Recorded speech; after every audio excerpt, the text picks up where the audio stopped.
are back with another episode of Scream Kings from season 3 breakdown with the Fromily. Hey everybody, how we doing tonight? Hello. Hey. Oh, All right. We got another full house of the Fromily in the building.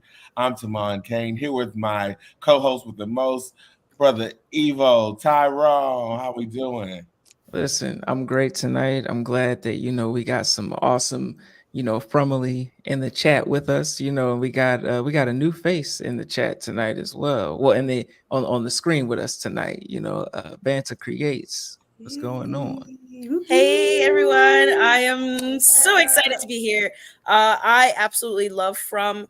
I rewatched both seasons, I think maybe 3 days before season 3 started, and I convinced my boyfriend to watch it, and he's hooked. So Yes. I'm a true member of Fromily. I'm there to create pop culture enthusiast. I make costumes off of present media, anything in pop culture, and I've got a little toe in the horror community. I'm also a funeral director, so I'm kind of a spooky girl on the inside. Ooh. Okay. Yes. Not only is the Fromly expanding on here, but you brought in your boo thing. So you Yay! Yeah, he's probably gonna be like, yeah, I don't like Dale either. fuck Dale, bye Dale. Oh, the internet was on Dale's neck all week long. My gosh. But we're gonna get into that in just a moment. You said pop culture creations. Have you ever done like what's that movie called? Clueless, Cher?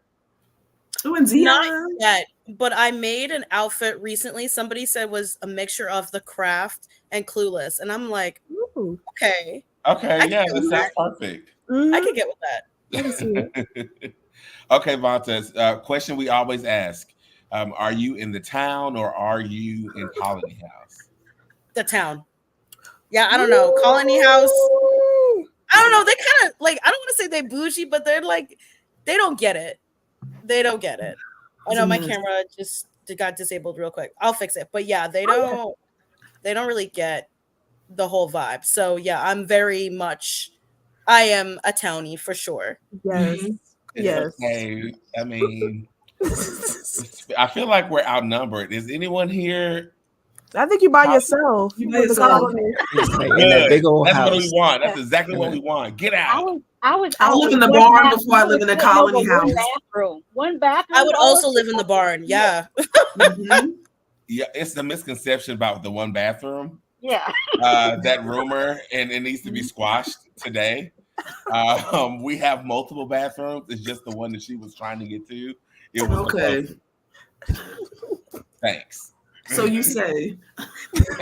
Colony does smell like doo-doo. Now, They don't shower. Too many like people. doo-doo and everything up in there. Mm-hmm. People are boning in the hallway in Colony House. Like I know. Okay, y'all sound like y'all don't love the idea of all of this. Like this is ridiculous. I couldn't sleep comfortably there. It's too many people. I'd be worried. I would see what happens there. I would visit the Colony House for the weed, and then I'm leaving. Yeah, For the weed. Right on. Thank you. That's my department. So you can't come up to Colony House for that if you don't fuck with Colony House. I have a question about the provisions and everything, right? Sure. Why did they wait until it got cold? Like, I know they were preparing, but I don't know. Is it because I'm West Indian and we have saltfish and like everything dried and canned? We've got like 50 million cans at all times. I think Victor said that it never got cold before. He said that he did say that, but I mean, the leaves never fell off the trees. It never got cold before.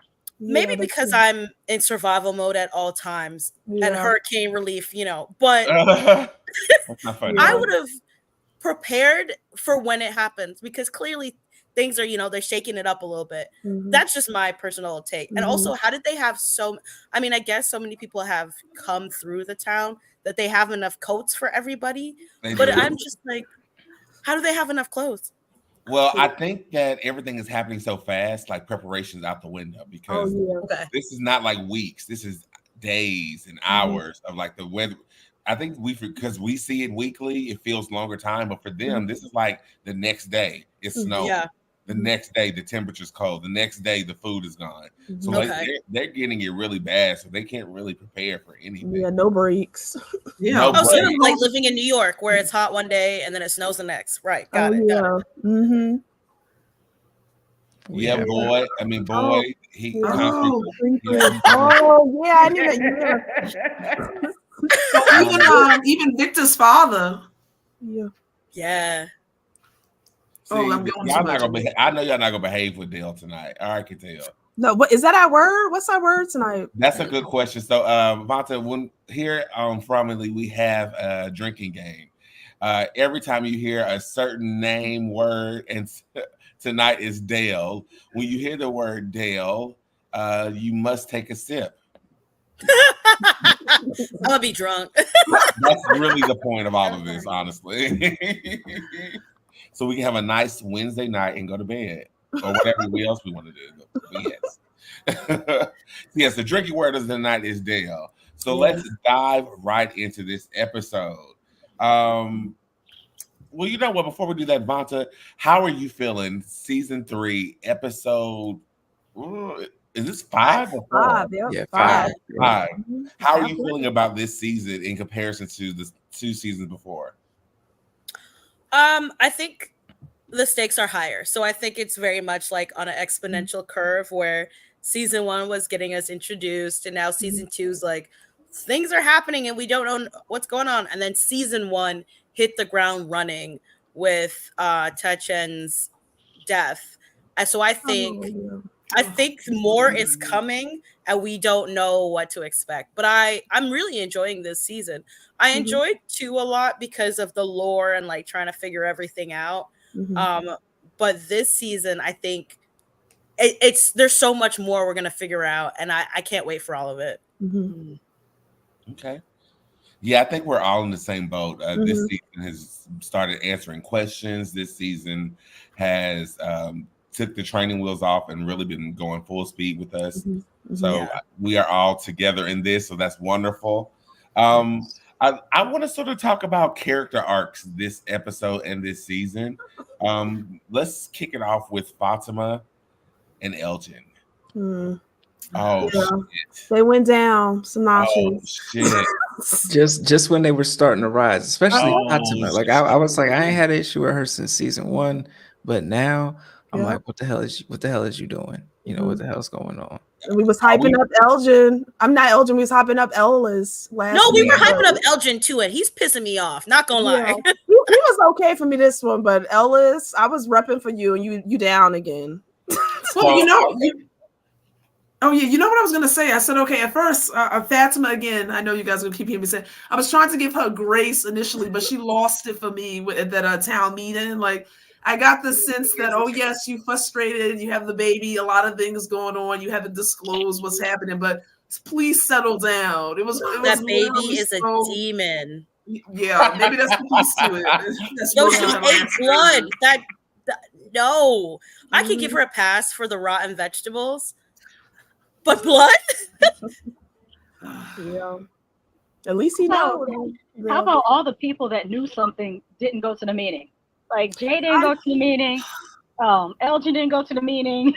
Thank you. I forget that Julie, she saw some stuff when her eyes glazed over white. Like all the people that seen some stuff didn't go to the meeting, except for I think Victor didn't go to the meeting either. No, nobody. Even Sarah needed to be there. Sarah didn't go to the meeting. She needed to be there, even though she like the town pariah. She hears voices. So she can hear the creatures talking to her. Like all the people that have all these different things, none of them went to the meeting. This was really Lois Lane's press conference, and it didn't go as well as she thought it was going to go. Can I say something? She don't never explain herself well, anyways. Like she was awful on that press stage. She was awful.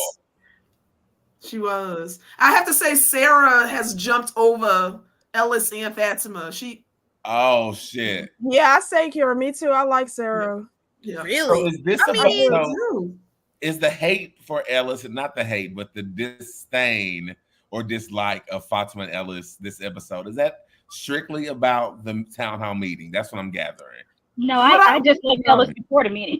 I just liked him when he jumped off the house and hurt his foot. Like I haven't seen it for him in his Don't do that. Don't do that, Sasha. Don't do him like that. Bring it back, Sasha.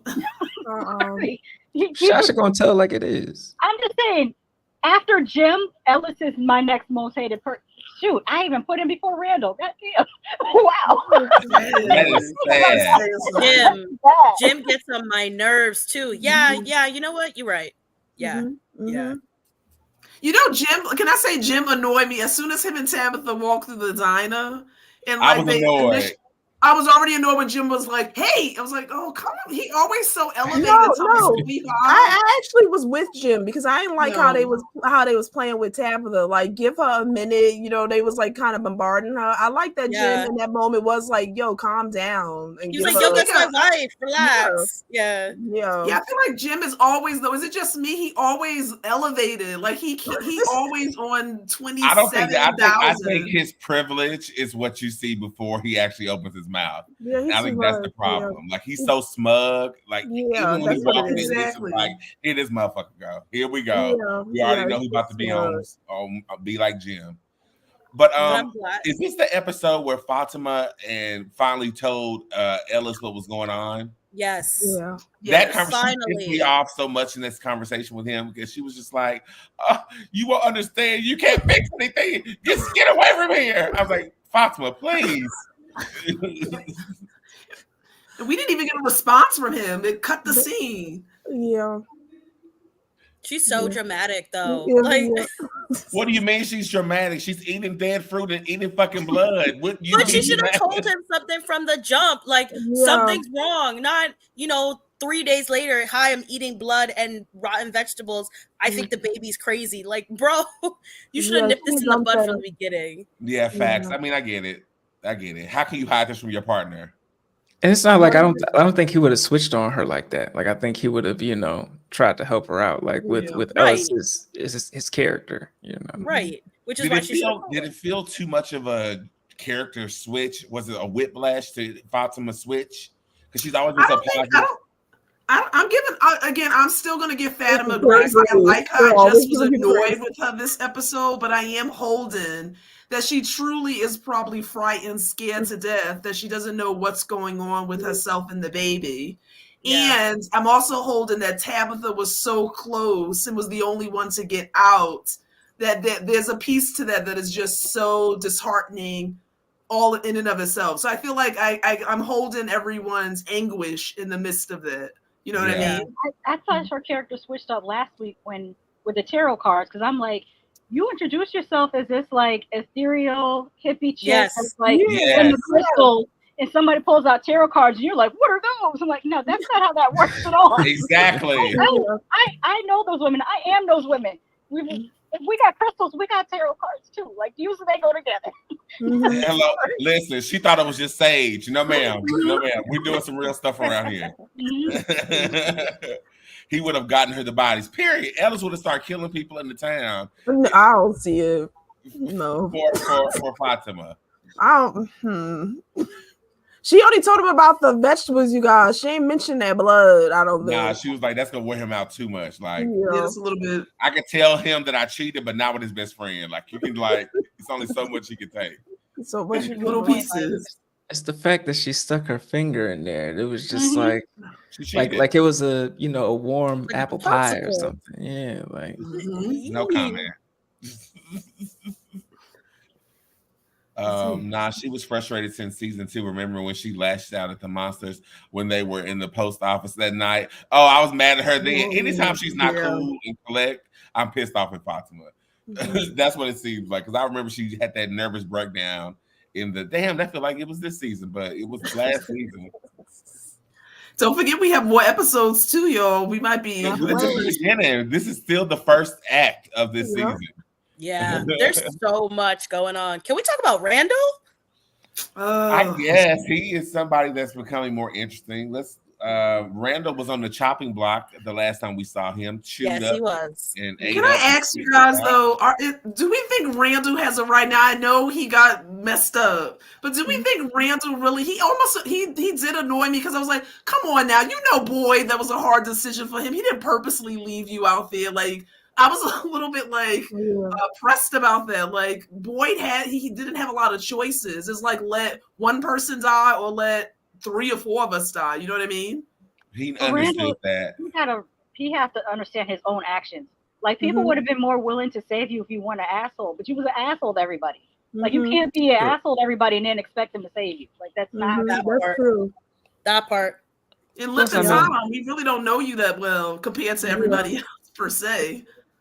It's a dramatic situation. Like I know, like, once Randall gets his thoughts together, he'll probably understand or whatever. It was a hard decision, but I think in general, like you went through that traumatic situation and the fact that that this man left you, so obviously he's going to be I give him leeway because I've been liking Randall this season. Honestly, I've been liking him this season, so I give him a little leeway. I'm almost worried though, Tyrone. I'm worried though in terms of how he holds on to like being left like that. Like if that's going to come back to bite Boyd in the. I'm worried. That's gonna make great TV though. That's what I apologize if this is out of pocket, but I feel like one of them girls up at Colony House need to give Randall a piece so he can calm the hell down. I feel like if he does something, he'll calm the hell down. He gives that type of energy that he's that. I told you, he needs somebody to come on that bus with him and rock that bus, and he gonna be a brand new person. Yeah. Who could you put with Randall though? It could have been Nikki, but could have been Nikki, but she got. Yeah. I said, who would you put? I don't know who you put in Randall. How smart are you now? I got a question for everybody. Why the first person that popped in my head was that heavy set girl that just keep. I was thinking that too. And I got so mad at her. I got so mad at her this episode because as soon as she walked in the damn diner, she was on it. She was she did. I'm late. But first of all, why you ain't got no answers? What? You just got here. I got a question for everybody because we're just talking about Randall and the whole situation. What if Randall actually has somewhat of a point? Is the reason why he stays on the bus and he has not committed himself to Colony House or the town and everything is because he's seeing both sides as not very equal, and that's the reason why he is so out just everywhere all over the place. But he's like actually like looking at his after his own interest because he still does not trust nobody, even though he done all that crazy shit to Donna. And then now he sees that like Boyd left him, even though that was a tough situation for Boyd to make. And that was probably the reason why he's been on the bus, is because he don't trust nobody, because he's like, you know what, I don't have a feeling about Boyd and the town people. I don't have a good feeling about Donna and the Colony House. I'm gonna chill on this bus and bide my time, because he's actually thinking. But I do agree, he need to get broke off though. He really do need to get broke off, because I feel, when you don't have any in a long ass time, you start talking throwed off and crazy and stuff. So he need to be relieved. He need to blow somebody back out. Do we know his backstory? Because he gives like ex-con energy. Like, did he just get out of jail or something? There's something about his backstory. There's something angry.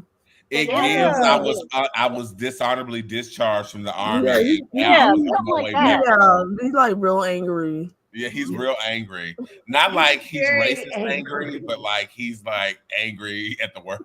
Yeah.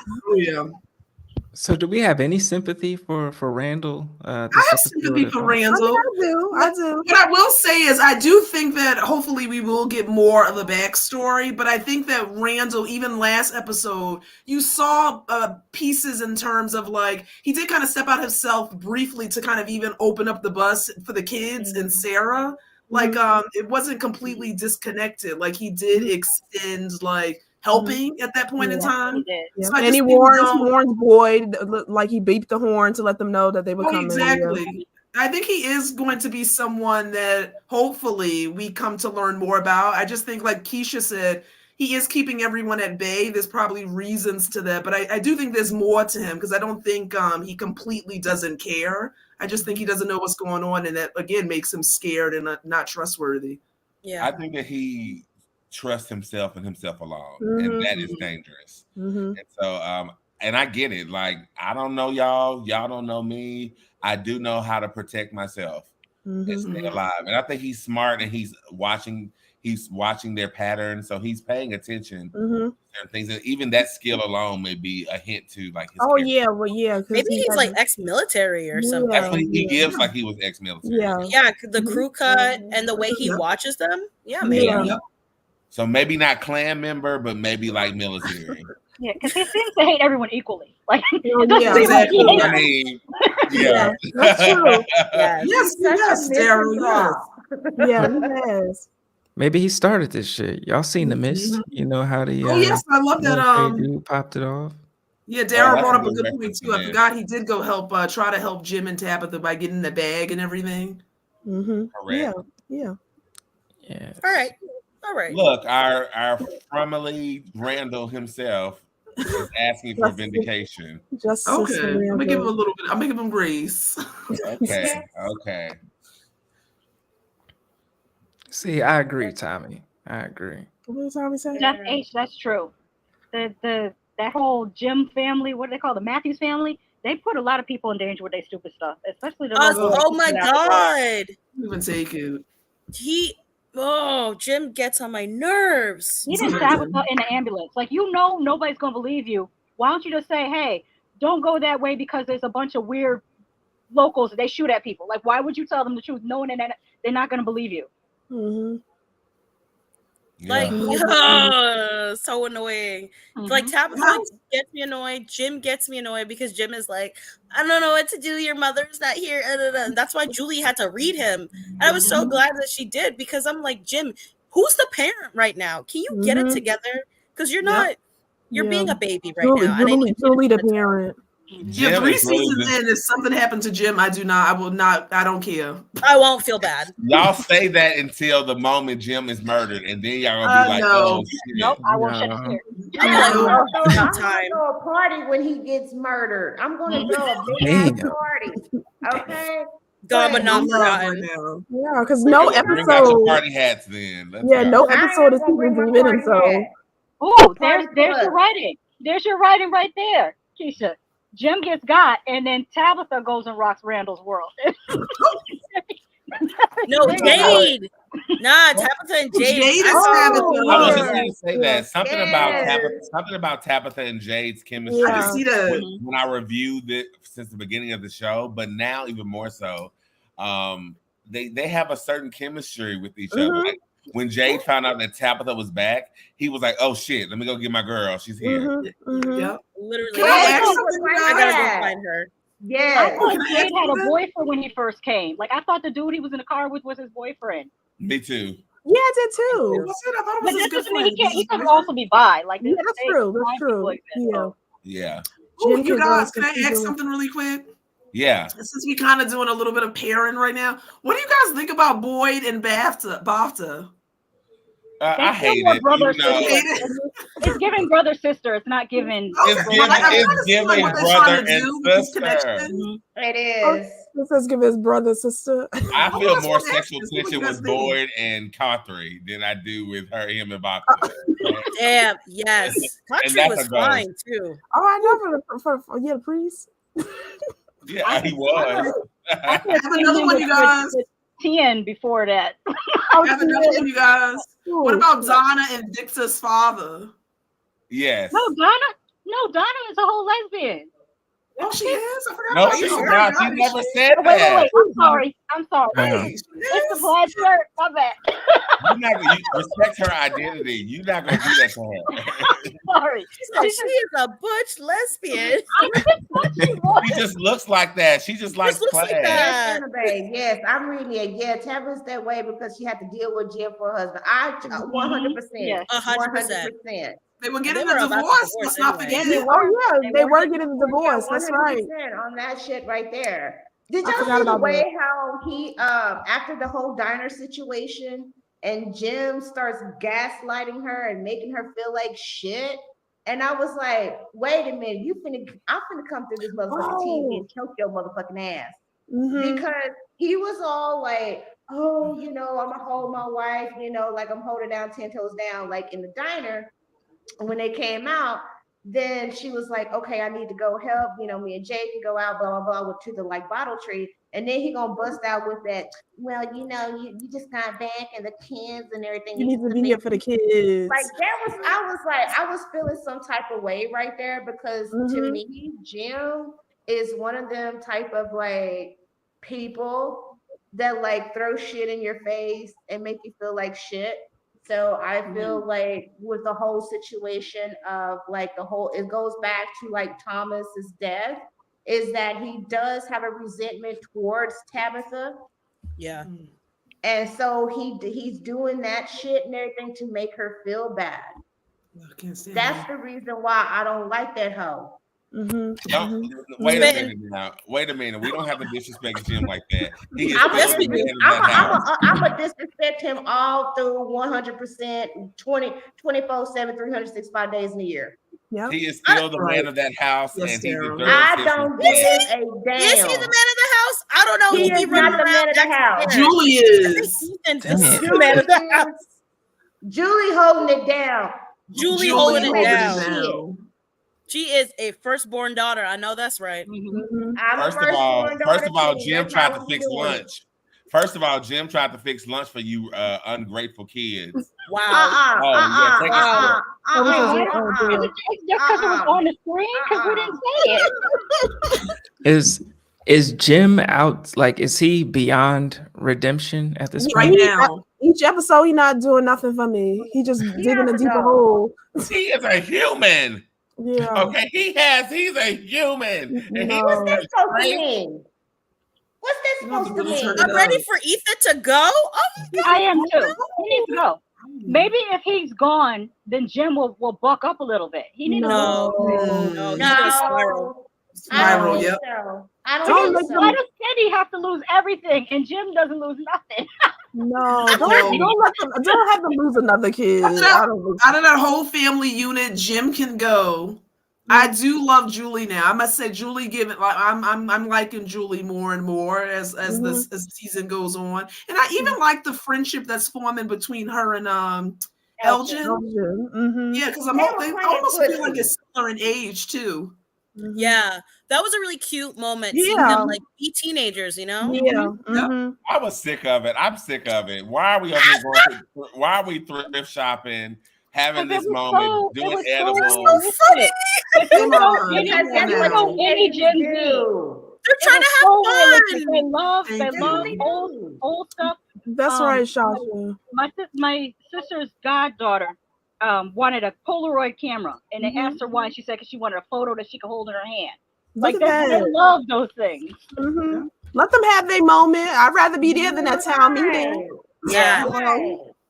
I'd rather be smoking weed and putting on clothes and taking Polaroids. Going to the thrift shop. Yeah. Thank you. Yes, all of that, you guys. To the thrift shop.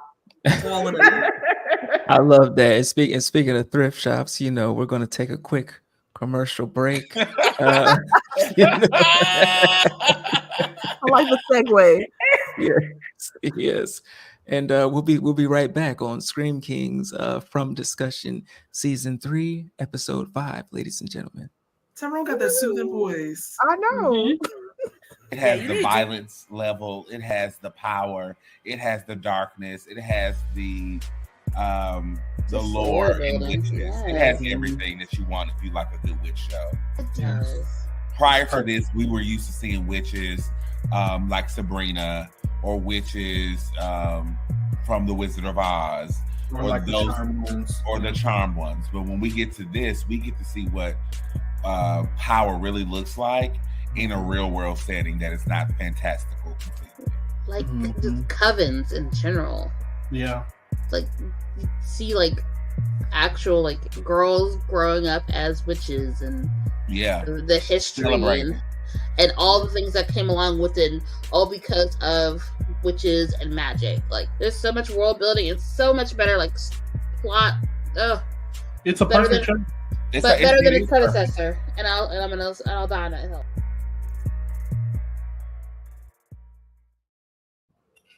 And that is Geeking Out. Geeking Out. You can find us every Monday at 8 o'clock Eastern talking about geeky things. Right now, we are traveling down the Witches Road doing spooky season, covering some Halloween fun topics. Speaking of fun topics,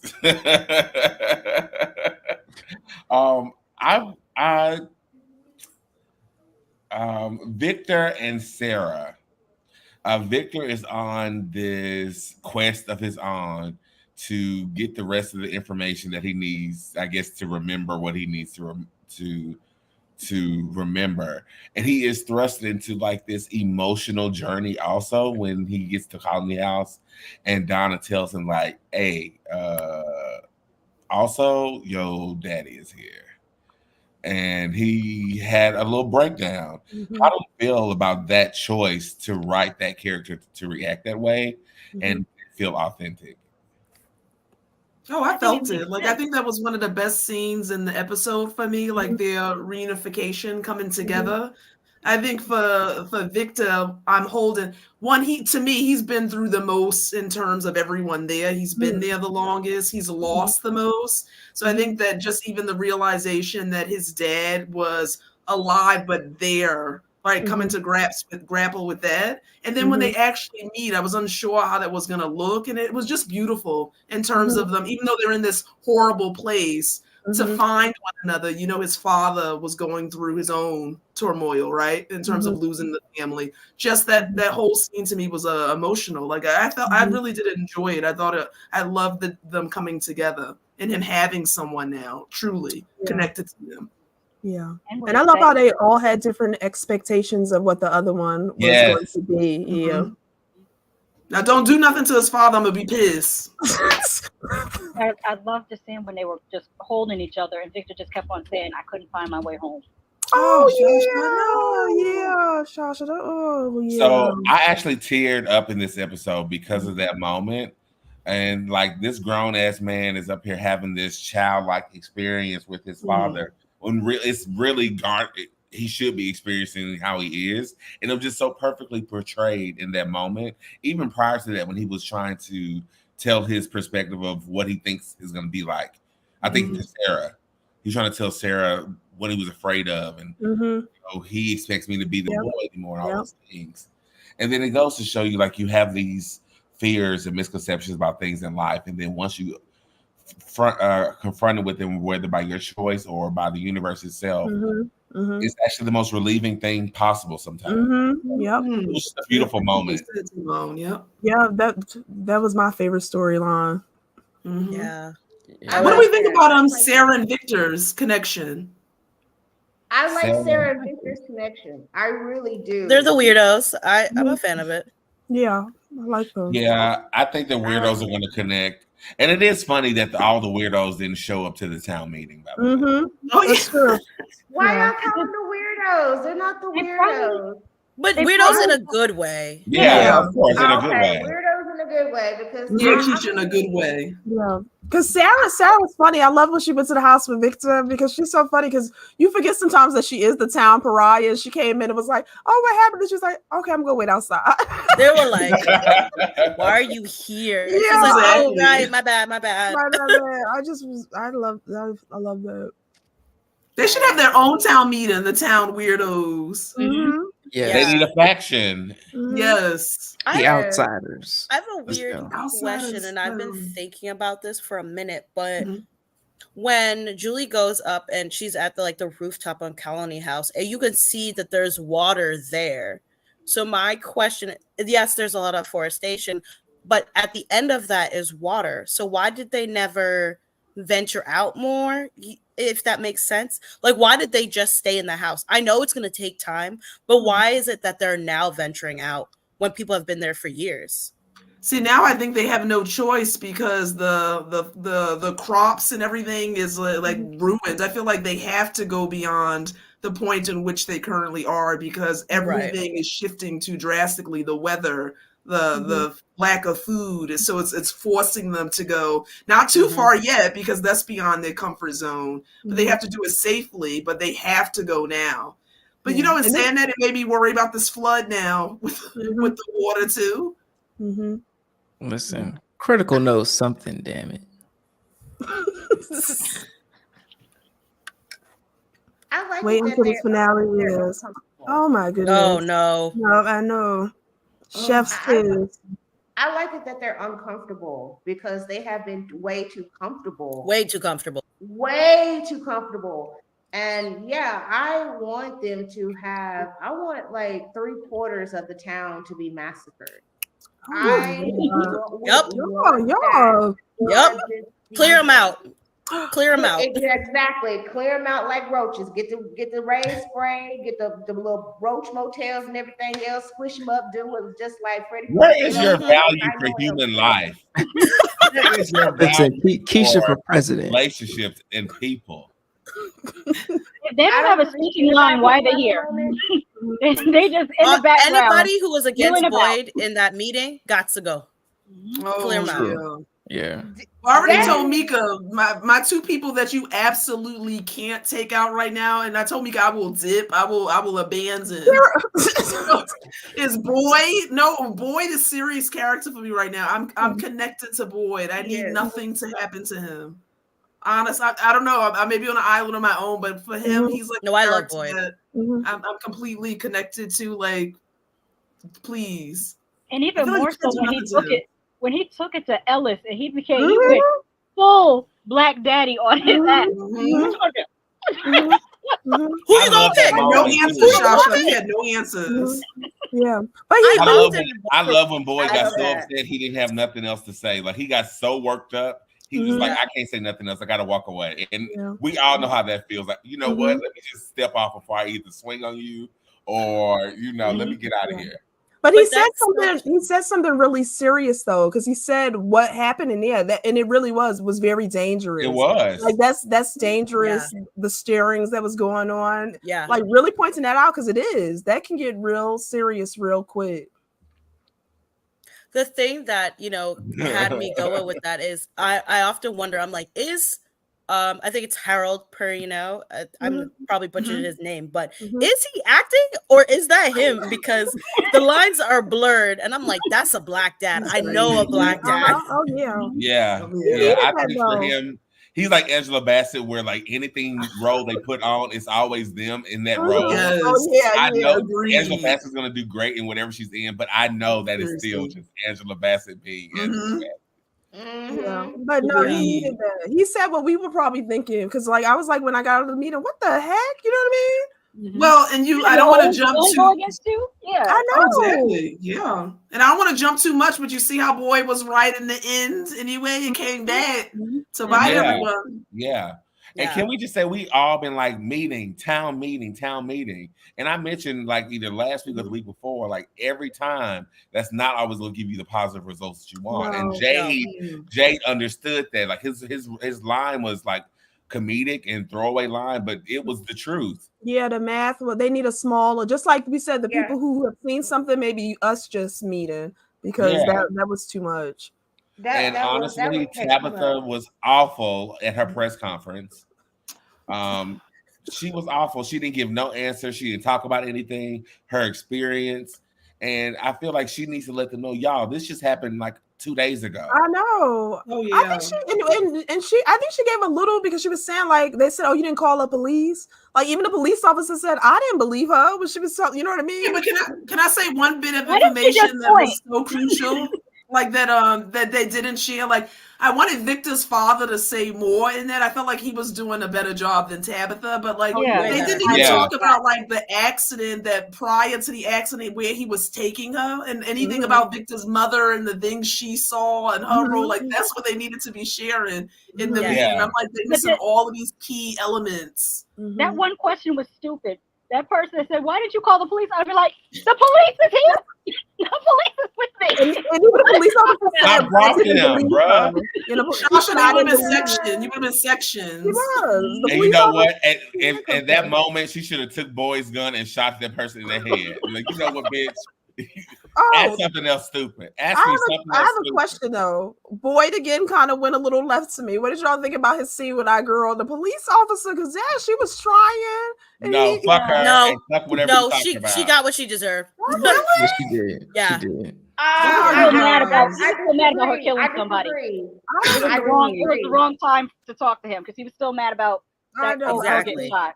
Exactly. I disagree. You knew he was wrong. He shouldn't have went off on her. Yeah. She did pick the wrong time because he has been stressed the fuck out. Now I did reevaluate on her how she felt from the ambulance to like Colony House, and then her pew-pewing and everything else, like she, Matt Dillon and stuff, and she hit, Nikki, which I'm glad Nikki is dead. Same. But she did that out of fear. Pepperoni. And I feel that Boyd should not have jumped on her, even though she's trying. Yeah. And he has to give her some grace that she's fresh. She don't know what's going on. She sees like all this crazy mess going on. Like you said last week, which my daughter tripped out on you, Tyrone, that dead-eyed in the road. And she couldn't believe what was going on. And yes, and like Nikki's stupid ass, because I knew it was coming, that her ass needed to go. So she stood out there in the window, peeping and creeping and everything else, being nosy. And that's the reason why she was at the right time, at the right moment. And I'm glad she got that book. So there it is. So Boyd should not have went off on the new person, the cop lady, the rookie cop. Okay. So and be mindful too. I think I'm gonna give the cop lady some grace, but Boyd was in the wrong for doing it, and he should have like said, you know what, I don't want to talk about it. You need to go on with somebody and get acclimated with the town and such like that. No, fuck you, Jane. Fuck you, Jane, and your badge. Get out of my face. No, you might need her. It's giving a cab. No, but you guys, can I say one thing about her character? You might really need her, and this is my logic. This is my thinking. Boyd is legitimately a police officer. Like we know, like that was his role. Kenny, I believe Kenny, I'm not sure if Kenny was a police officer. I think he was just deputized by Boyd probably to kind of help in terms of order. She is a legit police officer. So I think that he is going to need people. But I don't trust her. I know you don't trust her because we don't know her yet, but I think that was at least the first attempt in terms of her trying to connect with Boyd and apologize. Not the right time. And even when you saw Boyd's face when she left, he knew he was wrong there. You could tell he knew that he shouldn't have responded to her the way he did. She could come in handy just based off of her experience. I'm just saying. Yeah, fuck you, Jane. You just got here. Don't give me any solutions about anything. You don't even know if it was gonna rain today or tomorrow. It just started snowing. You don't know anything. Don't talk to me. Don't come in my office. Oh my God. Wow. I just don't like that after that meeting, everybody said what they said, and then they went to Boyd and they're like, by the way, I believe you. Like, where was that energy in the meeting? That's why I get from Bacta. Because I've been in that situation. You work in corporate America and everybody says, oh, yeah, we have a problem with this. Somebody should bring it up in the meeting. Then you bring it up in the meeting and then they sit back there, mum's the word, don't even back you up. That shit right there. That's why Bacta, he just let her talk. I would be like, no, you can go that way with that. Because but why didn't Bacta get cussed out? Why didn't Bacta get cussed out? She should have got cussed out too. You know why Bacta get cussed out. Because Bacta can say this. Donna can talk to me. She can say what she needs to. She can interrupt my space. But you, bitch, you cannot come in here on your first day to talk to me. Dad, y'all not giving her any grace. No, I said you gotta watch grace at all. You guys, time out. Ostracizing. Let's watch who we ostracizing. No, time out now. Just think about this, please, because what are the EMTs? Like, okay, I'm just gonna use them. They got fricassee. Hearing it, everybody grace. Oh no, but think about this. She got out of that ambulance. Look at what she bared witness to. These are not human beings. This is actually monsters in my face. My gun, if that was my gun, I'm shooting everybody. She cleared the place out.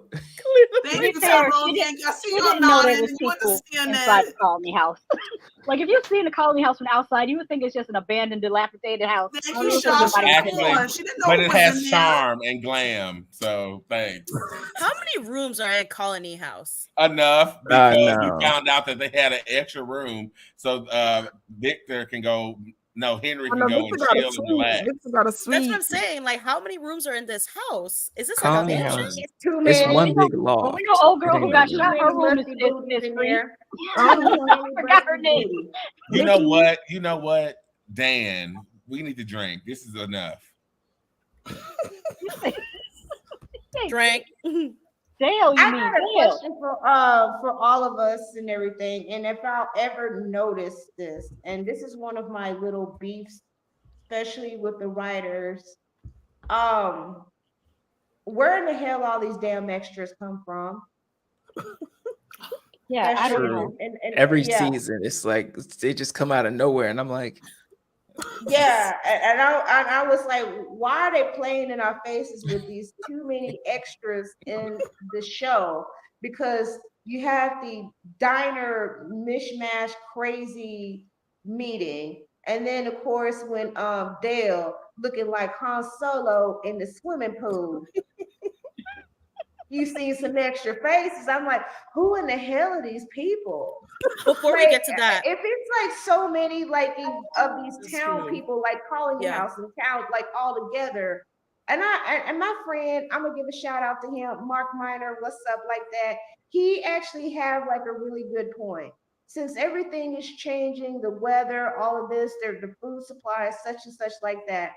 How come they have not like form some kind of like team like in Land of the Dead? And I'm gonna give you this right here. The guy who plays Victor's dad, Henry, I kept looking at him and I was like, he looks so damn familiar. He was on Land of the Dead. How come they can't zombie that shit right there? Apocalyptic ass stuff right there. You in a situation like that, you got Victor's dad and everything, because he was the one with the eye, and he had that little that rifle and stuff on Land of the Dead, and he was shooting up zombies. But I'm just saying, why don't they gather up each other, the ones that actually have some skills or teach like a karate class or something, like an offense, and make weapons, and so they can go monster hunting? This is what my friend said. I've been asking that. That's what I'm saying. Like, why didn't they go out further? Why aren't they making teams? They're not in survivor mode. That's why when you said they're too comfortable, I agree. Y'all too comfortable. Y'all need to be in survival mode. Wait a minute, you got the talismans. Yeah, I don't think they have enough to protect the homes and to go out. Yeah, and that's the thing. Like they were able to go out to that food because there was shelter there. You know what I mean? So you can use the talisman. You can't go too far if there's nowhere for you to. Remember, our girl said it don't work like that, Randall. Right, but there's enough daylight that they could be doing something.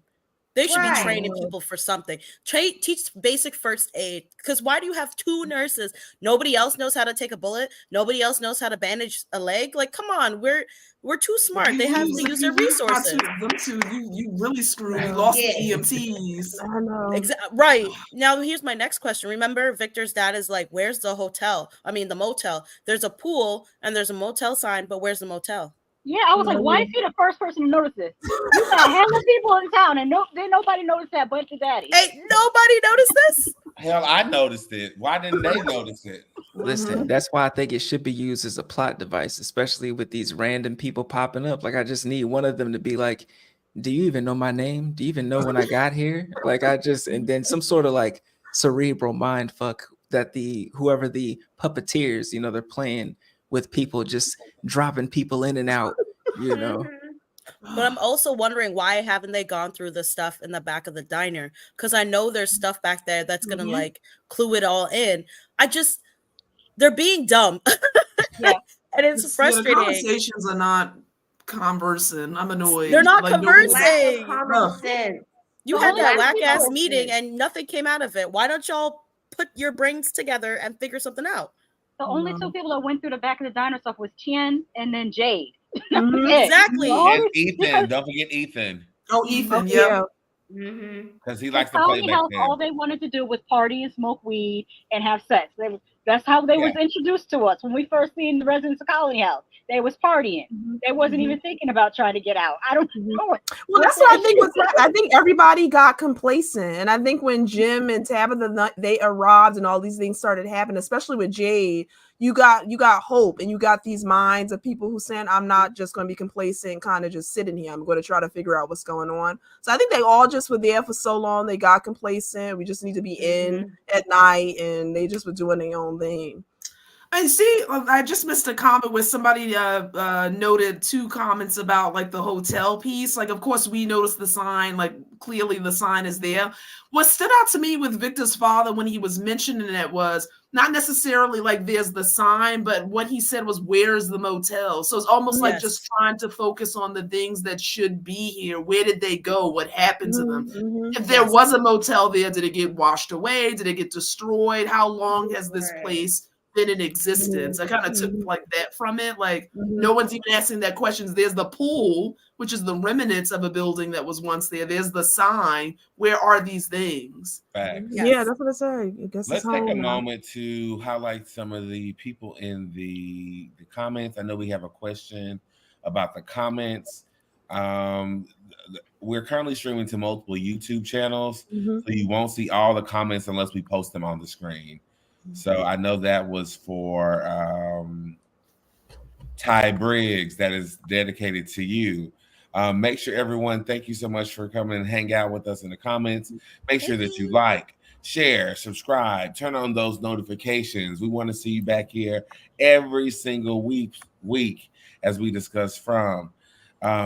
Critical Overlord, welcome back, my friend. Ty, new face around here, welcome into the building. It didn't even look like they were even a space for him. Yeah, agreed. Will, welcome back. He said it was called the Star Magic Motel.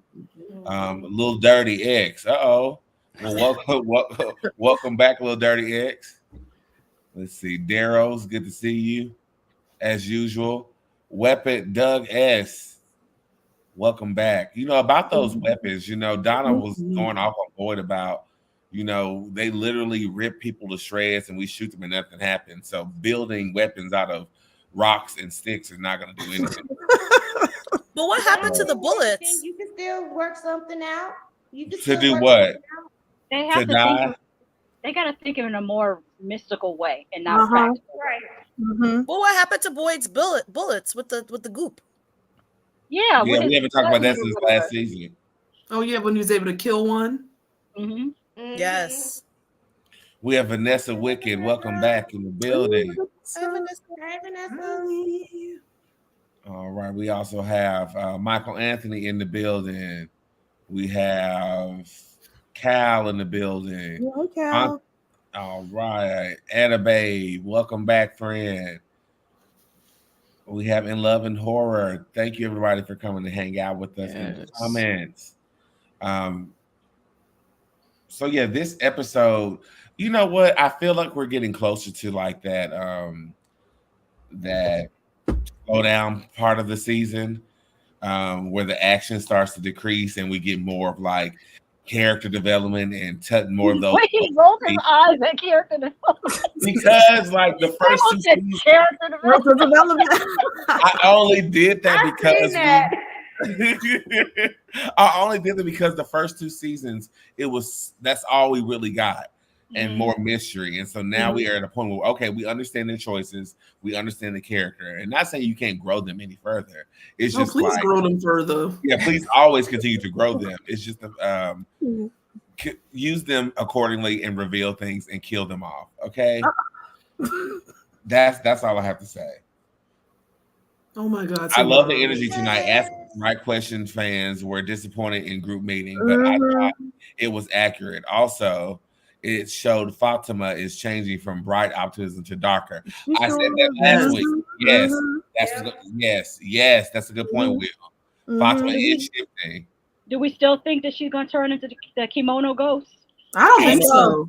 I think so. You know why I don't think so? Because remember, I love that Ellis was sharing with Julie. Some like people are starting to open about like Julie, her experience, what she's feeling, Ellis's vision. I think that like it's going to require. It reminded me of like Sixth Sense. Do you guys remember that movie when it was kind of like, oh, he kept running from them? You have to stop, follow, talk to them. They have something to say to you. I think there's a key to the woman that he's seeing, that if he can truly engage with her, she has a message similar to like when Boyd saw those people hanging. Like fear has prevented him. She said, "Help me." She said, "Help me." When they was looking through the trunks, I thought they were gonna pull a kimono out of the trunk. When they was looking through the clothes, I was like, that didn't happen. I feel there was some clues in that that scene in the basement, and then I was like, why is this damn basement so bright? Like this, I was like, okay. But I love how Collie House keeps developing new rooms. Yeah, that's what I'm saying. Like magical rooms, like just showing up like Constantine or something. It's like Harry Potter. It's forever changing, and that's the beauty of living in a place like Collie House. Is that it's forever evolving, just like the inhabitants. But I feel there's some clues in that scene with Elgin and Julie. Because there was like some very slow, crazy camera angles, especially something that showed something that was yellow in the scene. Because I was like really peeping that scene out. I mean, even though we were caught up of like them having fun and smoking that good old grass and everything up in there, but there was like some clues that we actually overlooked. You know, in that scene, especially with them pulling out the clothes, the Polaroid pictures. I thought something was going to be on the pictures. There was a couple of Polaroid pictures that was seen in season 2 and 1. Just finding out, you know, it was like a couple of people like was mysterious. I think it was like a boy or something, the boy in white, and a couple of other characters that were like, you know, passed away or they became monsters. So like, yeah, you have those clues right there, just right in front of our faces. Did anybody else get that? And shout out to the directors and the writers for this scene with Elgin and Sarah. It felt like an episode of Are You Afraid of the Dark with that camera. Like I was like, watch them get sucked into this camera into another place, and then they got.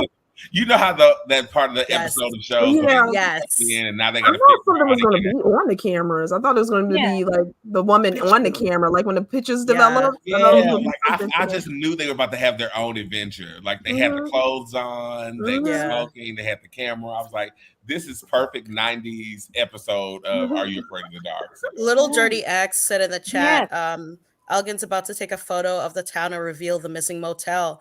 And I personally think that this is like an upside down. The way that Victor's dad was like, oh, we have this tree with the bottles in our world, blah, blah, blah, blah, blah. And I'm like, watch this be like they're in another dimension or some shit. Oh, for sure. Julie photo. We'll show someone else's room. Yeah, that's what I was thinking. Akui. They didn't show. What does that mean? I think it means Survivor of the West meets the South. Yeah. What? Not playing. He said that's so serious. Right. I feel like it's going to be like when we figured out that Hodor meant hold the door. Yeah. So like, slow down. Yes. I'm like, Akui. I don't know. See, so much to be said still. Not said.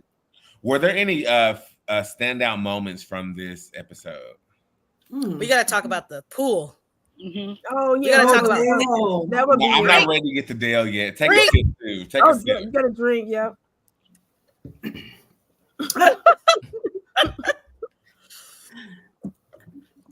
This episode was unhinged because after they stoned Tabitha and called her a witch, for going away and not doing anything what she was supposed to do, like they all would have done. Everybody was like, "Well, if you can't do it, I can do better." So that energy was unmatched throughout the diner and the town until it was matched when Dale met Jade and Tabitha who's giving Lois and Clark right now. Dale met Lois and Clark. Oh, drink, you guys. You said it twice, Tim. Oh shit, you're right.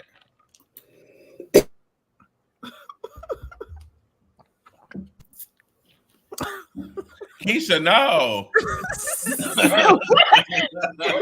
That needs to be a sound that you can hit on the soundboard. Keisha, no. Keisha, no. Oh, by the way, that's the whole bottle. I switched back to wine this week. Did y'all have nice? Messed up. I woke up with such a sore throat. I was like, I'm never doing that again. Not that vape. That vape took you out. Ow. Now you know how they feeling. Mm-hmm. Oh, listen. Hello. But before we get to the Dale of the matter, was there any? You take another sip. You know what it is. Cheers.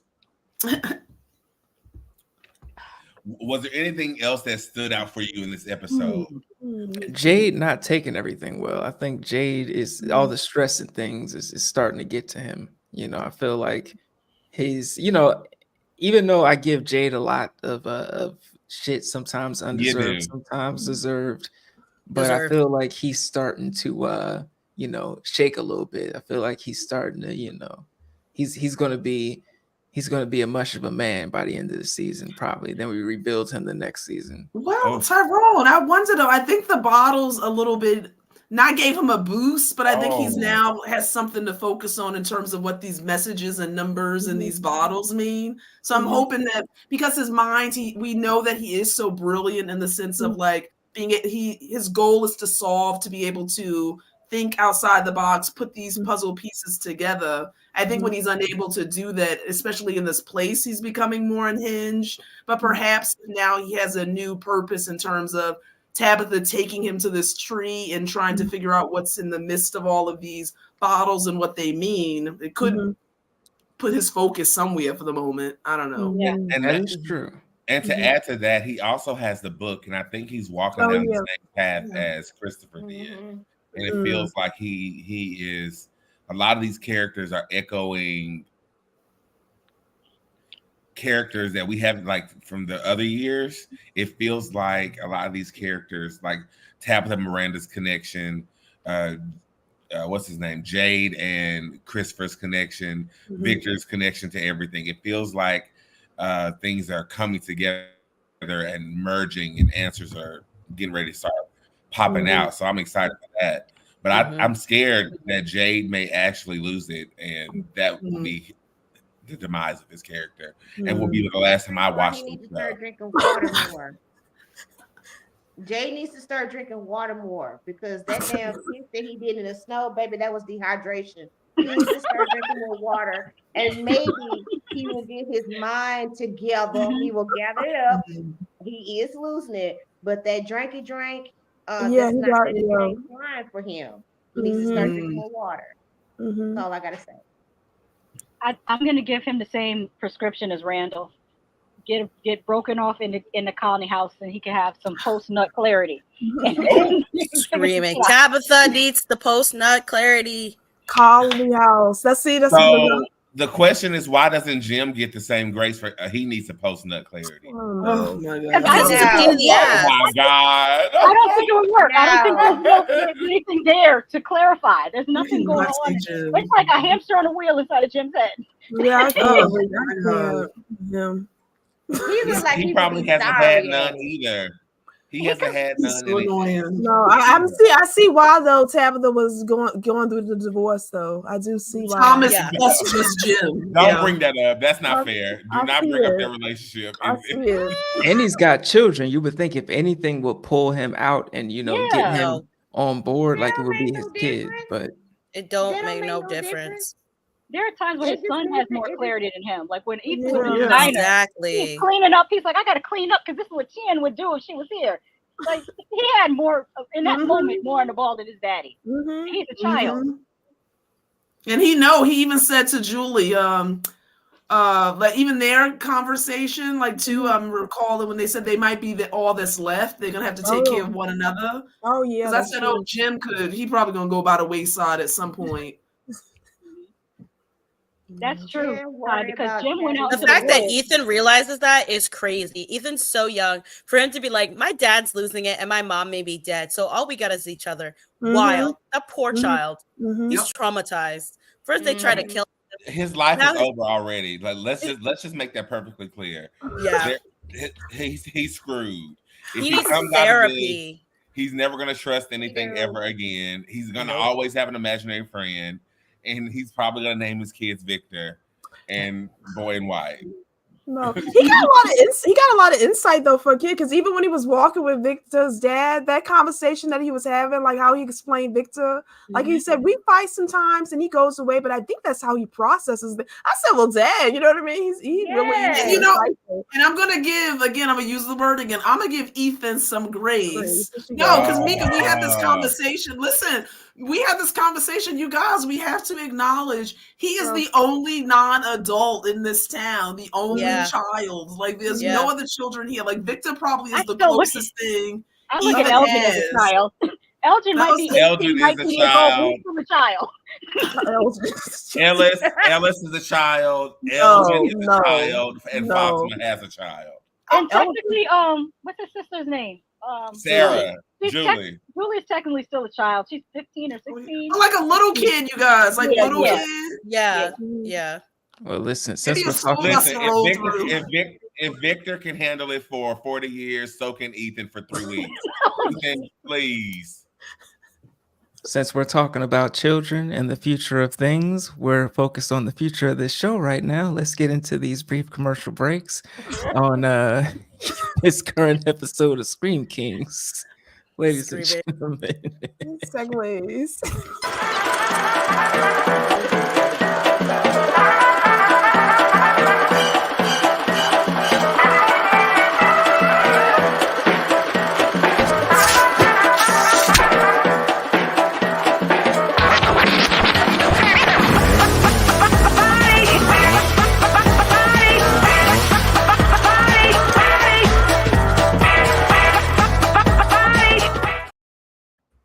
And that is Killer Card Game. You can find them on Instagram under Killer Card Game. Check them out. They're amazing. They sent us all these different versions of this game. So make sure that you guys go, run, check it out. Get all the things because you deserve them. It's a great game. If you like Clue and 80s murder mystery, make sure you just get this game.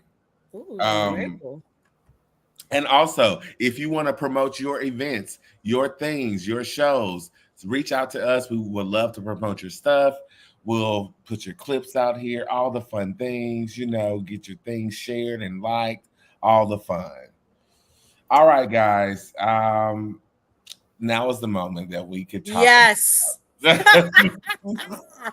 We could talk about the man in the wall, the man we all love. I'm ready. The man who believes fat meat ain't greasy. Dale. I wanted to go home. All my homies hate Dale. Fuck Dale. Mm-hmm. Dale's facial expression in this brick was so funny to me. He was like, "Wait, real? This is what happened to me." Oh, that was in a rock and a hard place. That's hilarious. Wow. Y'all trying to get us tipsy. Y'all better stop that. Wow. That was crazy though. Because at first I didn't get what people was looking at. Then you heard them. That's not what? And look what boy said. You see? Yeah, he went. I already knew what happened when they were staring. I didn't know where he was, but I knew wherever Dale was, it was not in the place he thought he was going to end up. Listen, somebody said in the chat. I don't know if it was Daryl that said that Boyd said he was going to give them stone cold proof. Stone cold proof. Yeah, I guess he did. I was dying because I walked away from the TV. And my boyfriend's like, "Oh, Dale is in the wall." I'm like, "Thank God! I'm so happy he's gone." I kind of liked his banter in the background though. That was always entertaining, you know. No, no, I enjoyed it. I could not stand because he's always that nasty, critical person who's not adding to anything. When homegirl got her leg in the bear trap, wasn't he there making everything a mess too? Yeah, he was. Well, he was upset because we know Jade caused that. Was he the one who no, went he off, did not. Wait, wasn't he the one that went off? I forget if that was last season in the kitchen. With yes, the he slapped Ellis. They should have put him in the box last year for that. He should have been in the box. Yeah, he did. Yeah, I remember that. We gotta bring the box back. He had to go. No, they can't justify the box because people just do what the hell they want to do here. Yeah, not anymore. Yeah. So, but who steps into a tree and doesn't drop the bag in first to see where the bag goes and see if the bag he just walks in with the damn tree. He said, you know what? I'll see y'all later, and I'm gonna go and find help and do things you didn't do. Sure, but Dale. That's the thing. Good try. Dale, I don't think Dale would ever send help back. I think if he got out, he wouldn't send help back. He just doesn't give Dale is the one. Hey, and y'all need to be drinking because y'all said his name. I'm like almost out of drink. Keisha, no. I'm gonna put that on a t-shirt. Keisha, no. Wine drunk is still drunk, Mom.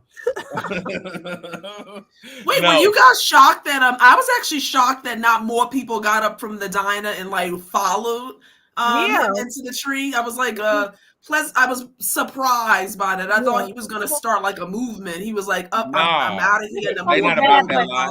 No, they're not about that life. Tree. Like I'm looking at the hole and I'm like, yeah, if Donna not fitting in that tree, Boxer not fitting in that tree.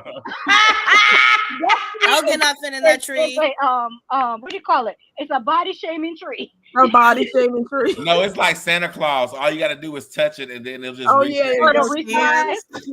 Resize. I think that would have been crazy. Kira, I would have loved to see that pool wall filled with people's face pressed through and tried to go through that tree.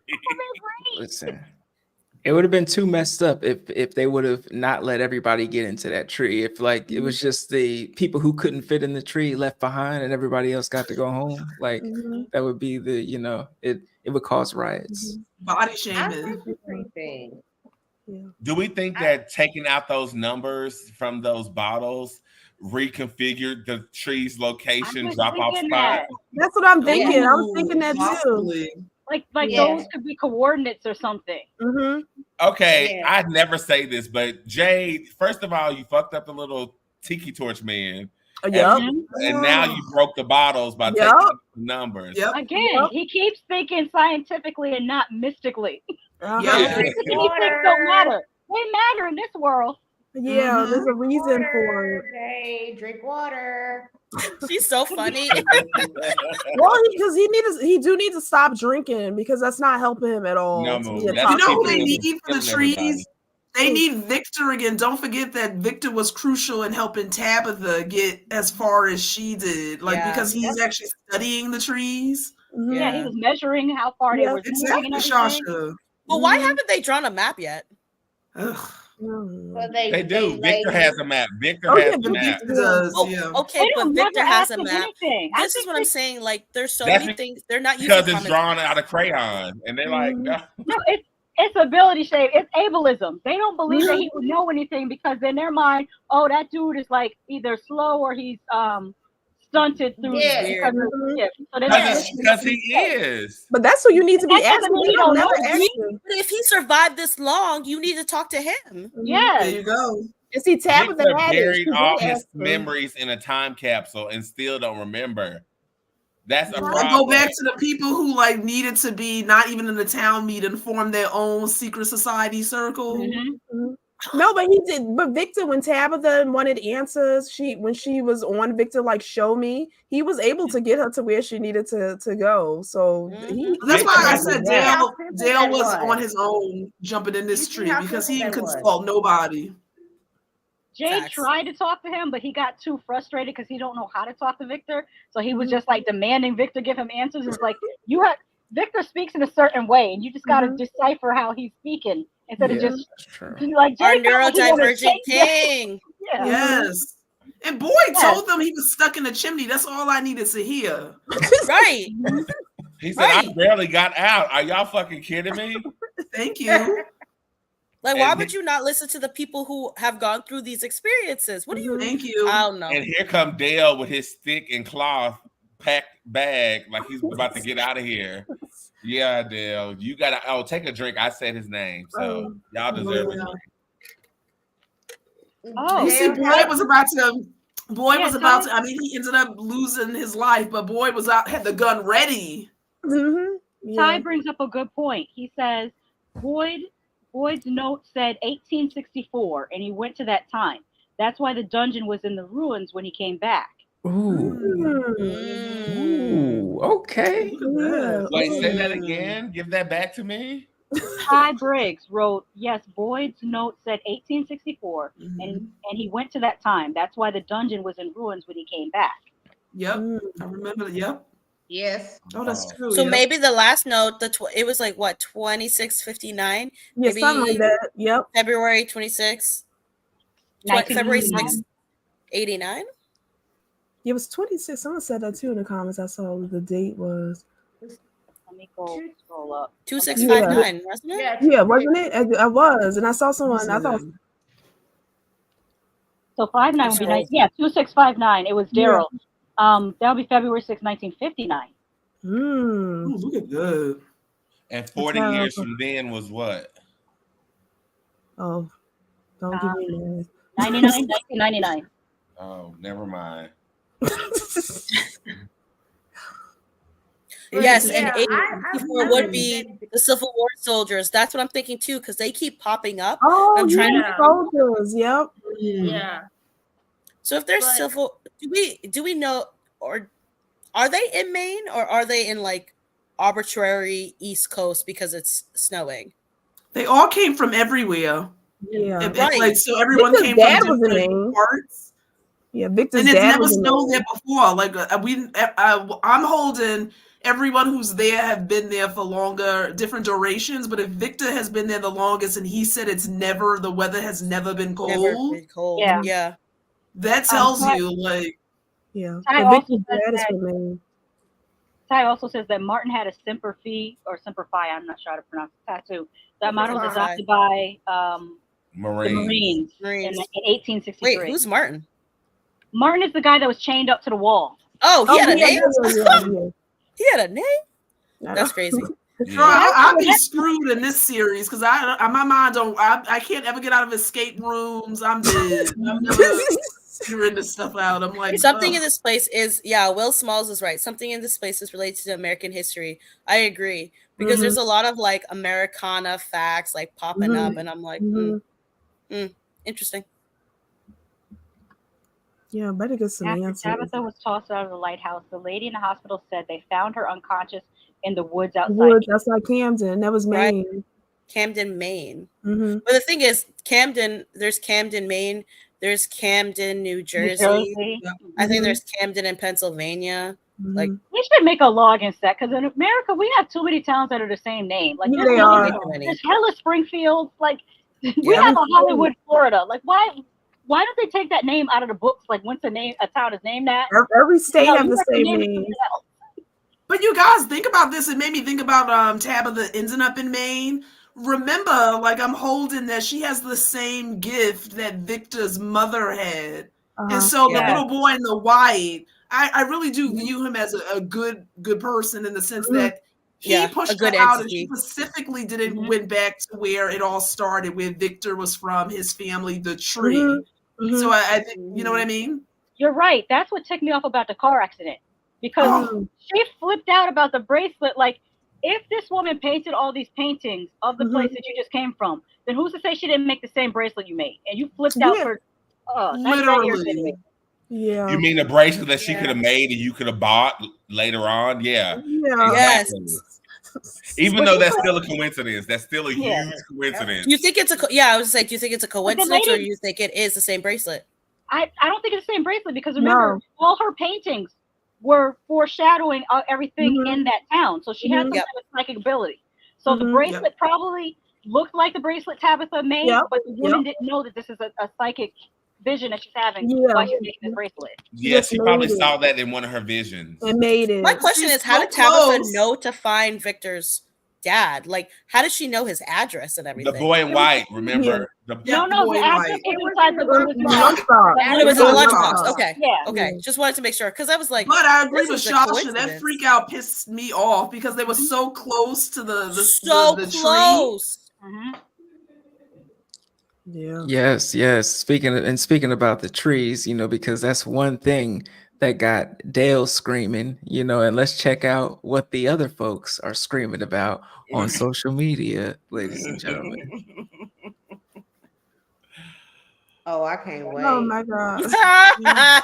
Why is this bitch who eats rotten food and human flesh being so judgmental at this town hall? Why is she talking so much? Shut the fuck up, Fatima. You literally turning into one of the creatures. You have bigger problems. You're judging Tabitha for not telling anyone about the cursed ass town, but you're not telling anyone you eat rotten flesh now. You're fucking twat waffles, zombie ass hypocrite. That it went in. Oh yeah, they went really in.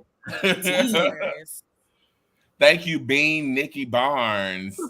You gave me a great monologue tonight. That was awesome. Wow.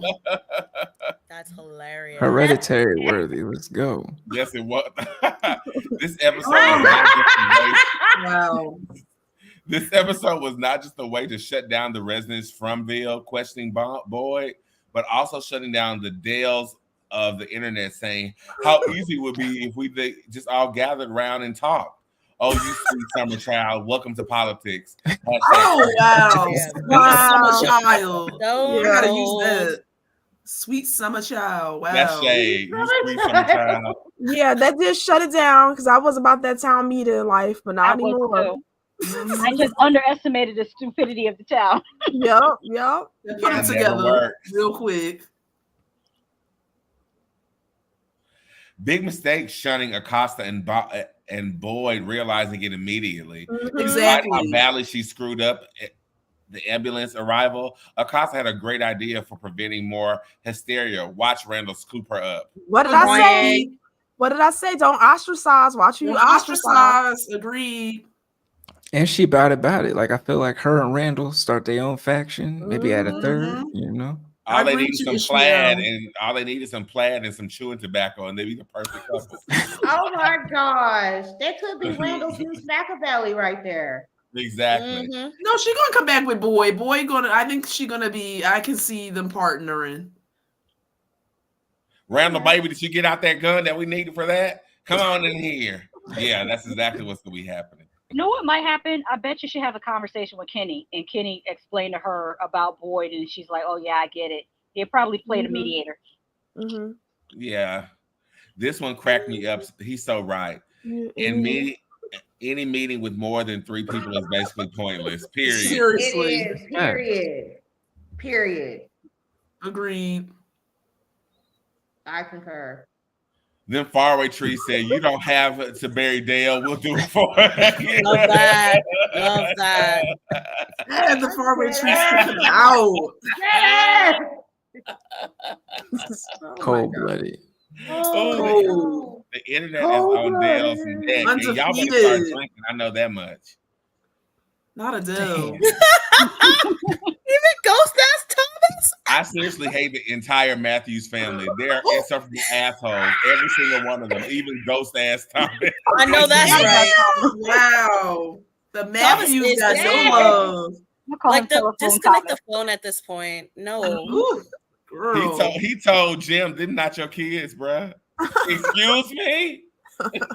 What if he was dropping tea? Like she had a whole affair.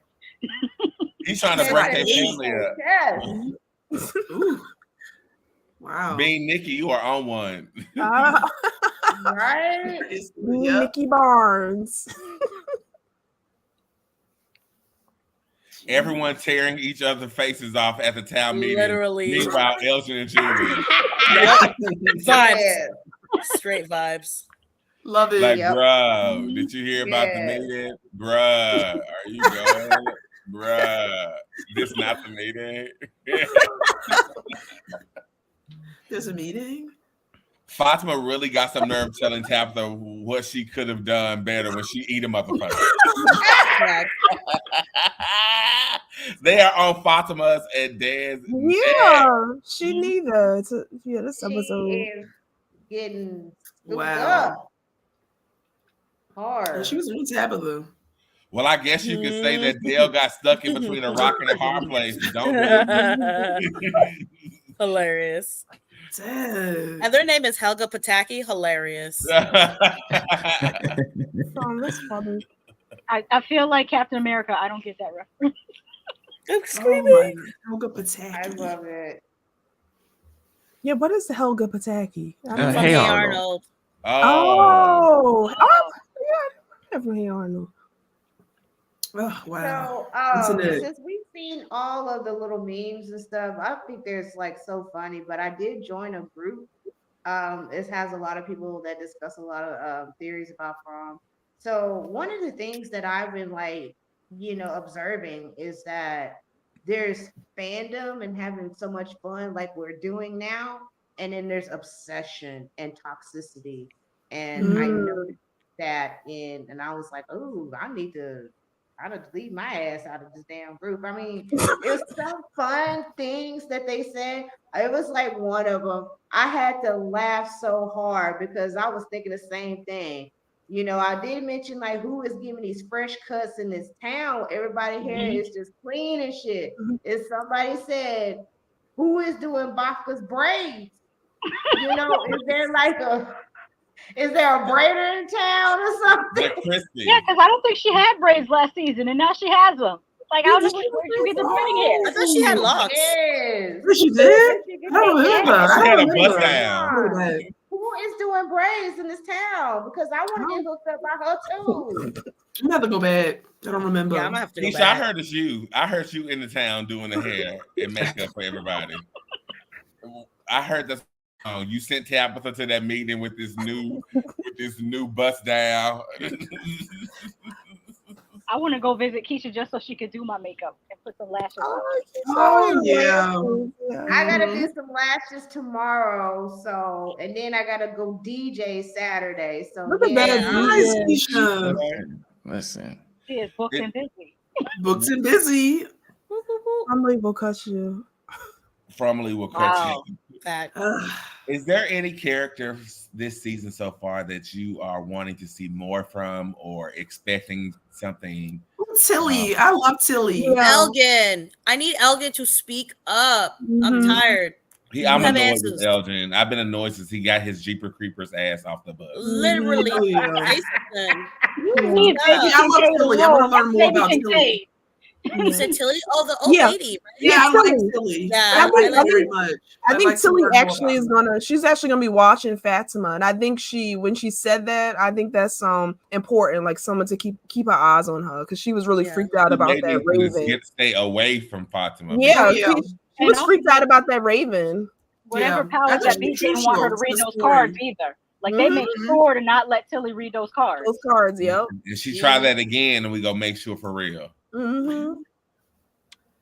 Yeah, for me, it's what? Tilly. At this point, I really don't even care about anybody on this show and stuff. I'm just ready for everybody to just get their ass killed in this motherfucker. I can't believe more shit happening. I want that. I'm not trying to. I mean, I understand Victor and Henry. That's a good storyline. I really is and everything, and that touched my heart. But I'm just like, I'm ready for some more blood. I'm ready for some Dale gets stuck in the swimming pool like Han Solo. Up in this bitch with some other people and everything. I am ready for Fatima to start like knucking and bucking people and eating people's asses up. You know what? I predict this. I'm going to predict this right here. Fatima, whenever she's doing her little change and craziness and everything else, because they're showing like the next season next episode that there's like a sonogram to see what the baby is. I want Fatima to kill Ellis because that is going to like literally kill Boyd's soul right there. I want that. I want some fucked upness with this. It would break Boyd, but it would make Boyd closer to Kenny because they both would feel like we lost everybody. Yeah. And Kenny is like his adopted son anyway. Yeah. Right. Why are we loving Kenny so much? Like he. Whoa.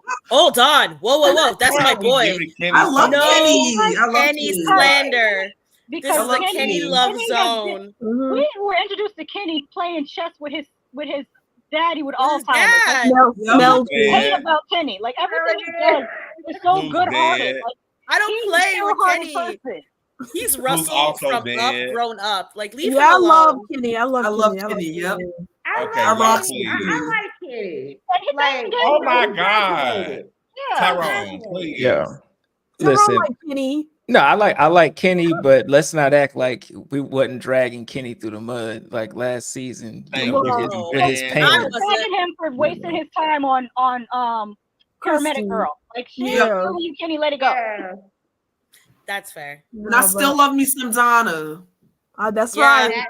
Listen, that's right. Keep Donna above it. You could you could kill off boys. You kill off anybody except for Donna. For me, honestly. Donna and Boyd are my top two. Donna and Boyd. Donna, Boyd, Kenny. Go ahead. Yeah, Donna, Boyd, Kenny. Yes. Yes. Get out of people.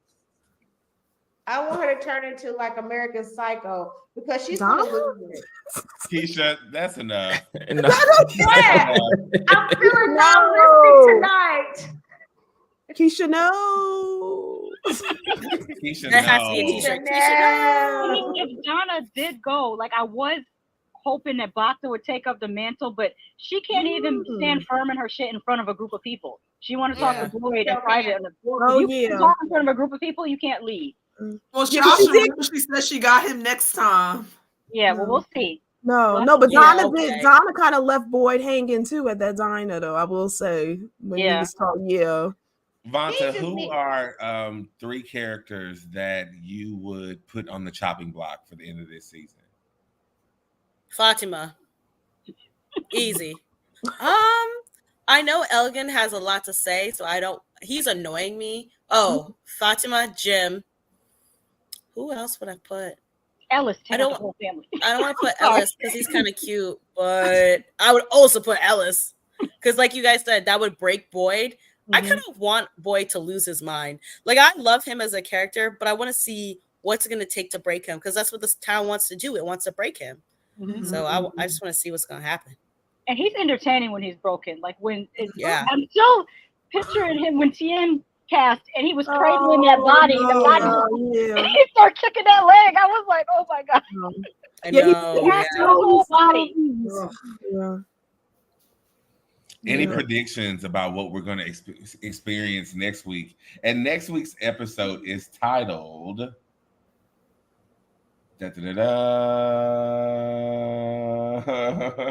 Scar Tissue. Oh, Scar Tissue. And that's going to be about Randall because his face is like Fatima and Ellis make a big decision about her pregnancy. Boyd fears for the future of his family. Tensions rise in the Matthews house, and Randall opens up to Marielle about his fears. Oh, Marielle, the nurse, Richie's girlfriend. Monkey Road. Okay, if you said that, I would have known. You call her what? Rocky Road? Junkie Road. They messed up for that. They messed up for that. I don't call her that. That's Vonta, we tend to give these characters nicknames or whatever. That's fine. And so we have Lois Lane, which is Tabitha. Yeah. We have Junkie Road, which is Marielle. Annoying as well, yes, Junkie Road. We have Jeepers Creepers, and Elgin has another name. Elgin. Elgin's also Kincaid. Yeah. Oh, Kincaid. Kincaid. That's it. It's Kincaid. Because the way he kept on, Not really Elm Street. Yeah. You ain't gonna make me go to sleep, and I can't go to sleep. Yeah. Can I ask you guys? Do you think we'll have more town inhabitants coming this season? Another car? I hope not. I think that's it. No. I want that. Let's pause for a bit. Listen, bring in more, and then we can slaughter at least 6 or 7, but just bring in a little bit more interesting people because I, for one, want Bacta to have, an actual sufficient story, some storylines this season. Yeah. Is anyone? Are you guys automatically getting a trailer for next season? Because I've been watching it on the Roku channel. It doesn't give me a trailer. It doesn't give a trailer, but I did find it a few days later on YouTube. Yeah, you have to go to YouTube the next day. Oh, okay. Yeah. Yeah. But in our post show that we show in our Patreon, for our post, shameless plug. Yep. Patreon. We always go over the trailer and all those things. Okay. Vanta, final thoughts on this episode?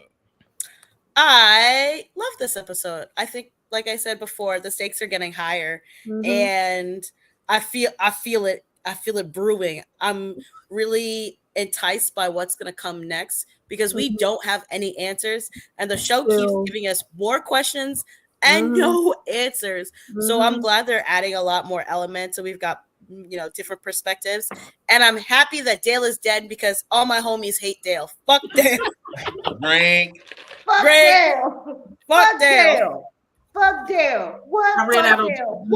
I'm done. I'm out. Yeah, I'm out of drink. I ran out of beverage. We're almost at the end, guys. So, question: if Jim goes, does that mean we're gonna have a funeral or like a party? I'm okay. A party. Us party. Them funeral. Us. Party. Us a party. Okay. Okay. Yeah. I wasn't even going to acknowledge him. Yeah, you weren't even going to acknowledge him. I wasn't going to acknowledge him at all. Damn. It's basically Dang, like it Tyrone, happened. I love that energy. Not good on it. I thought, he was still sweet to having a Did y'all hear about Jim? Jim who? Who was that? Is he They have a local? Jim in the show? Is he local? You know what it had me thinking about too, you guys? You know, like how from when you go Comic-Con, do all these things. I bet you nobody checking for Jim. Nope. Nobody. Nobody dressed as Jim. Nope. Girl. It's too dangerous. More people dressed like that smiley vampire or creature dude than Jim. Yeah. Exactly. Because some give me a lunchbox and dress like Victor before I dress like Jim. Listen, some fans get a little too much, when the actors come and they forget that it's an actual show and script. So I think it would be a little too dangerous for Jim. Like, he would, walk up on like, him. fuck you! Fuck you! Oh, what happened to homeboy that played Prince Joffrey on Game of Thrones? He quit acting because the fans he just got his new role this year. He had to take a huge hiatus because people were awful. Really? I mean, it was the same thing with Hayden Christensen in Star Wars. Like, he didn't return to acting because fans were just so nasty to him. Star Wars is that's taking it too far. I feel that was. I feel I'm glad you mentioned that because I was, the guy that played Joffrey. I think he's like the grandson or like the son of the guy who plays on Harry Potter, Goblet of Fire as the new, teacher there. So I loved him in Game of Thrones. I love old homegirl who played Cersei Lannister. Joffrey and Cersei were Headley. People, and then the late Diana Rigg who played the mother of the grandmother. Yes, baby, Diana Rigg was so fabulous in that. But I feel that people, they will get so twisted up from fantasy and reality that they cannot distinguish that this is an actor. Like, they're playing a good damn job of playing an unsavory character, but they don't think and say, okay, that's an actor. But no, they're really so caught up in that person playing this unsavory character, which they're playing the hell out of. What an actor is a very good damn liar. And that they go on their pages, their social media, if they see them, they're cussing them out because it's like, why are you terrorizing this actor? They're doing their job. Yeah, you should think about their mental health. Like, why do you not understand make believe from reality? Like, this needs to be evaluated. Because you have to remember, these stories, these movies, these TV shows change people's lives, and they saved people's lives. And when you have these characters that are so awful in these worlds, people tend to take that personal. Now, that they probably are unbalanced for sure. But I just want to say that, to play devil's advocate, people care about these projects and these characters, and when they do bad things or when people treat them badly, it tends to piss people off. Mm-hmm.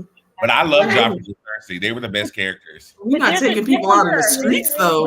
There's a difference between, like, you are entitled to feel your feelings. You're entitled to be angry, but you're not entitled to take that anger out on an actor because you're angry. That's correct. Exactly, Shasha. My God, tackling people in the streets. You just don't do that. It's worse than that. Imagine actors getting death threats for taking roles. Or leaving projects, or it's bad. It's really bad. Well, to take that a step further, Amika and I recall friends of ours that used to run a really popular podcast, and they got death threats just from criticizing like TV shows, like just like having a negative review of a show that so many people love, like. People can't even distinguish between. We can agree to disagree. We don't all have to like the same. That's why I don't cover any comic book movies on my channel. I watch all of them. I love Marvel movies. Yeah. I love DC movies, but I don't cover them on my channel because the fandom is so nuts. Like I'm not dealing with that. And unfortunately, when you are a Black female content creator, in the comic book world is really hard. It's really hard. Oh yeah. And I didn't know that until one of my friends, Frankie.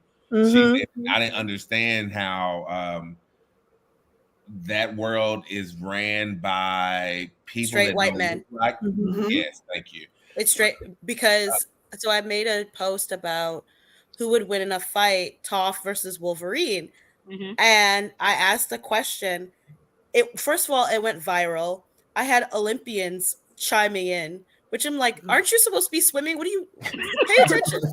And then I got not death threats, but it was close enough. Like men were in my DMs like, you're stupid. How could you be so dumb? Women don't deserve rights. Like it was horrible from the end of July until like September. And I took it down and I was just like, I'm done. I can't deal with this. Yeah. I've had comments on my videos like, what do you know? They shouldn't give a Black woman a camera. And I'm like, Wow. Women shouldn't have rights. You see why I'm nihilistic. Why you see why I'm nihilistic? But you can't hide. If you hide, they win. You're not going to shut up. You're not going to exactly. I grew up in a time where you had to punch me in the face in person. All this shit you do online, you're not going to say that in person. Exactly. That part. The keyboard warriors. Exactly. Keyboard warriors. I was having a conversation with my sister because she was talking about crossover movies. And about how we were talking about how back in the day when the Universal monster movies kind of got stale, they started doing crossovers like Frankenstein meets the Wolfman and stuff. She was like, "They bring that back?" And there was mumblings about a Star Wars movie, and I was like, they would never do that because those two fandoms are unhinged, and they both hate each other. Yeah, they do. Oh my gosh. And they missed the point of both things. They missed the point of both Star Trek and Star Wars. Star Trek is about a future where people get along regardless of what race, what ethnicity, what sex, what country, what planet they come from. Star Wars is about defeating imperialistic, fucking fascist empire, and y'all don't get that. Y'all don't get that. Disconnect. I get it. I'm a Trekkie. I get it. I'm not a big. I enjoy Star Wars, but I grew up more like with Star Trek. But I don't sit there and talk shit about people that love Star Wars. Exactly. Because I have I have friends that love Star Wars. I have people that love Star Trek. So I'm not going to talk shit about this and about that. We can get that, but they don't. No, they always. And I'm like, we don't. You can like two things. It's okay. Two things can be true at the same time. I grew up with both. My mother is a Trekkie. The first convention I ever went to was a Star Trek Next Generation convention with my mother. And my father is a Star Wars and Lord of the Rings fan. So my house is always both of those things. And it's like you can't be a true fan of both of these properties and be racist or sexist. Because that means you miss the whole point of both stories. Yeah. Exactly. It's so true, yeah. You know what the crazy thing is? Like we not reduce it, but I didn't get a chance to turn them off. Huh? Sorry. I talking to family. Sorry, my bad. We sometimes minimize, the keyboard warriors and all that stuff. We've seen enough horror movies to know that can turn into something really bad and really deadly. Yeah, that's true. So for all the actors who have to endure that, anyone who lives a public lifestyle where you have to do that, to all the content creators, shout out to having tough skin and being able to handle all of those things, all of the racism, all of the homophobia, all of the sexism, all of the things that we have to deal with. Leave Tamon alone, critical. It's especially on their level. Thank you, Ty. Thank you. He was okay tonight. Yeah, but Ty brought up one I was thinking about when y'all was talking about that. That's like more on the humorous side. I was thinking about Jada Pinkett and Low Down Dirty Shame. Remember what she saw? I was too. Chad from Ashton. I didn't see Low Down Dirty Shame. I was Shosh, you got to. You'll love it. No, you gotta see that. Go watch that tonight. Seriously, Shasha. It's a cult classic. And it's hilarious. Hilarious. It's a good one, y'all. Okay, y'all. Final thoughts on this episode from Mika. Oh, well, we at the halfway mark, right? Because there's only 10 episodes. So halfway mark. Boy. I think, like Monta said, we up in the ante. I think the town meeting was a warning because we talked about like factions starting and rumblings happening. And those lines again, like Boyd said, this could be dangerous. Where we find Randall. So I think we're going to see some turning, some people taking different sides and some stuff brewing. So that's where I see it. I think it's just going to be up from here. Okay. Shasha, final thoughts on this episode and where we go at the halfway part. I'm glad that what happened to Dale happened to Dale. I really like the scene. I mentioned this in the group chat where it was just Boyd and Donna acting with their eyes. Like they're just looking at each other, but they're having a whole conversation. I was like, that is masterful acting. I do like the storyline between Victor and his father. Oh, by the way, the actor playing his father, I knew him from American Horror Story. He played like different characters on American Horror Story. Yeah. I love American Horror Story. I can't gauge what's going to happen next other than, like we already discussed, Randall basically, like he's the person that you do not want to cross because he's the person that's going to hold a grudge. He's going to be, remember that time you left me? And by the way, you left me. And don't forget you left me. He's just going to keep drilling that in. And certain people who aren't feeling Boyd, I do think they're going to go with Randall. Yeah. Keisha, what are your final thoughts on this episode?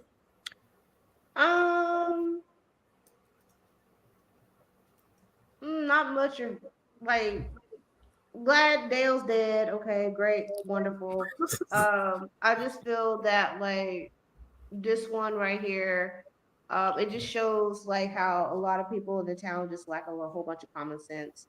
But I want like the next episode to really, like we said, the ante is already built. It's getting higher and getting higher. It's crescendoing. I really want to see more, at least about 2 or 3 people dead in the next episode. But if you're gonna like realize, like, because Dale is a secondary character, so they're gonna like pick off the secondary characters before they go into a main one. So that's what I'm doing. That's what I'm feeling at this moment. But I was kind of like I was getting very frustrated, but I was frustrated about the whole meeting. So I know we talked about how they need to get a meeting together. Well, that's the result of it. So yeah. So so I look forward for the next episode, and that just let us know that Fuck Around and Find Out season with them is around the corner. It's about to happen. It's already happening right now. So I really want it turned up. Really turned up. I'm feeling nihilistic tonight. We got that when you said everybody need to die. Why won't you die? Keisha, no. Keisha, no. Kira, what about you? Final thoughts on this episode in the season, halfway point. Oh, yeah. So in terms of the episode, frustrated by it, but there were enjoyable parts. So I definitely enjoyed like Victor and his father. Not sad about Dale by any means, but more than frustrated because, again, no conversations that need to truly be had are being had. So that's continuously annoying me. And then I just kind of echo everyone else. I only assume that it's just going to keep going up and up and up from here. My hope is that we don't get to the end of the season and we still are lacking numerous answers to questions. So. Okay. Okay. Ty, how we feeling? You know what? Well, we previously heard that this episode and the next one was going to be like a slow point, of the season, but I didn't really feel that way. Like, especially with what was going on, with the meeting and the whole brick scene. Dale being in the pool in the Rocking a hard wall. place. Yeah, rocking a hard place. I think the writers learned their lesson. I think they're listening, and I think they're winking at us through characters like Jade and other people who are saying little smart things. So I'm having fun. I'm excited because I'm like, there have really been no like boring episodes or no like, because I can't say that about season 1 or 2, but with this season, everybody's firing on all cylinders. So I'm excited to see what the second half brings, especially because I feel like we're going to lose somebody important again, and I for one nominated TN to be on the chopping block last season and it happened. So who knows what we're going to see by the end of this season? Who knows? They may try and I just hope they don't play with us. If y'all gonna do something to Donna, let it be a cliffhanger. Damn it! Don't. No, no Donna. No Donna. No Donna. I would leave just so you guys know. I will be gone. Boyd or Donna, I'm out. So if you predicted Tion's, who you predicted for this season? Ooh. What next big? Who do you think? Christy. Oh, Christy. You know what, Christy? I feel like Fatima would be a nice pick, but I also think that Ellis, for me, like just originally, I think Ellis would have been a nice pick to be on the chopping block because it's gonna fuck with Boyd. Like Boyd, especially they said like at the beginning of the season, the first episode, we're gonna break you. We want to take you. It would be a good storyline if they give her to Ellis, so then Boyd becomes more attached to this baby that might be a monster baby, and then there's that drama of they let this monster baby be born because Boyd wants to keep it because it's the last of what his son was. Oh my God! Wow. You know what, Ty? I thought you were better with Ellis now, but I think that's going to happen because I think it's going to be between Fatima and doing something to Ellis, and I think Boyd going to have to do something to Fatima. What if she eats him? Who said that? Someone said I want her to eat Ellis, and I'm like, yeah, that would be kind of cool. Me. Yes, I said that. Yes, Keisha. The one time. I'm with Keisha. I want more mayhem, more murder, more secrets to be revealed.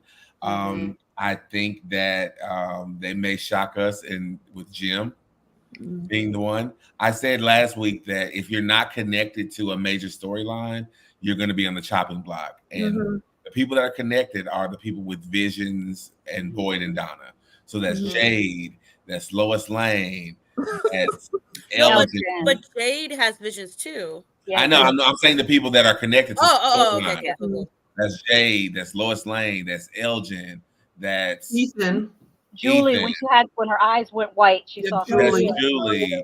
That's Chunky Rogue. Yes. That's Randall, and that's also Sarah and Boyd and Donna. If you're not on that list, consider yourself. You can go. They killed the highest bit player, which was Dale this week.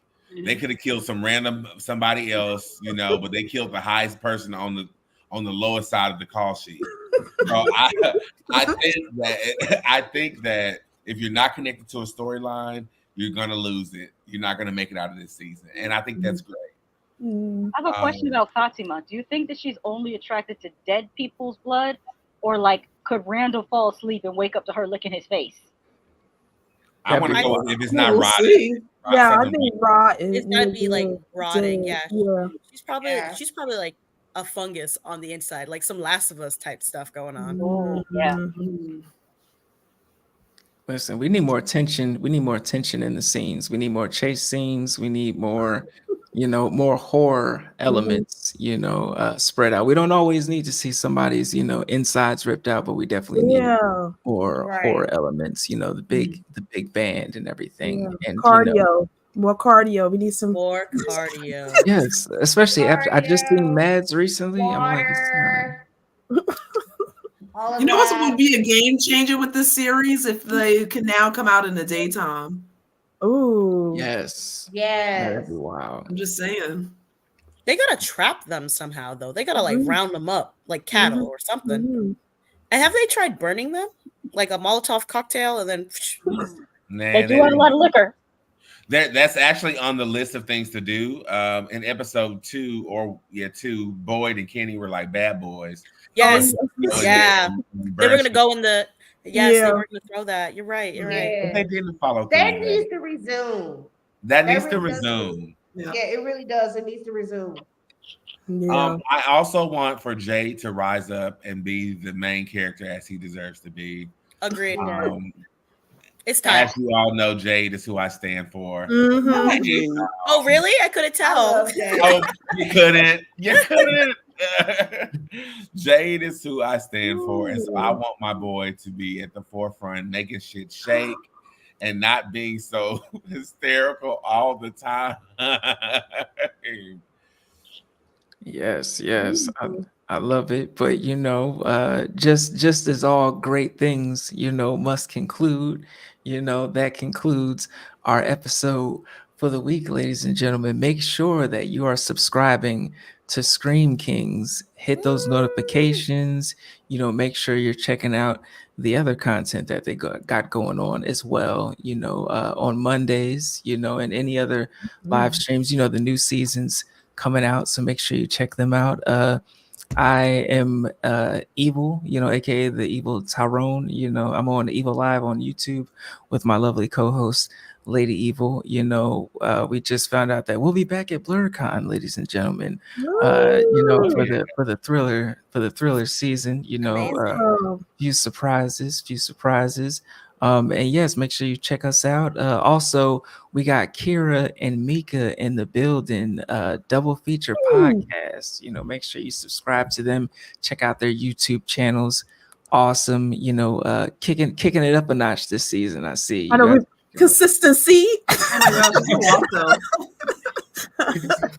Yes. And then we got Lady Shasha in the building, aka Horror Freak.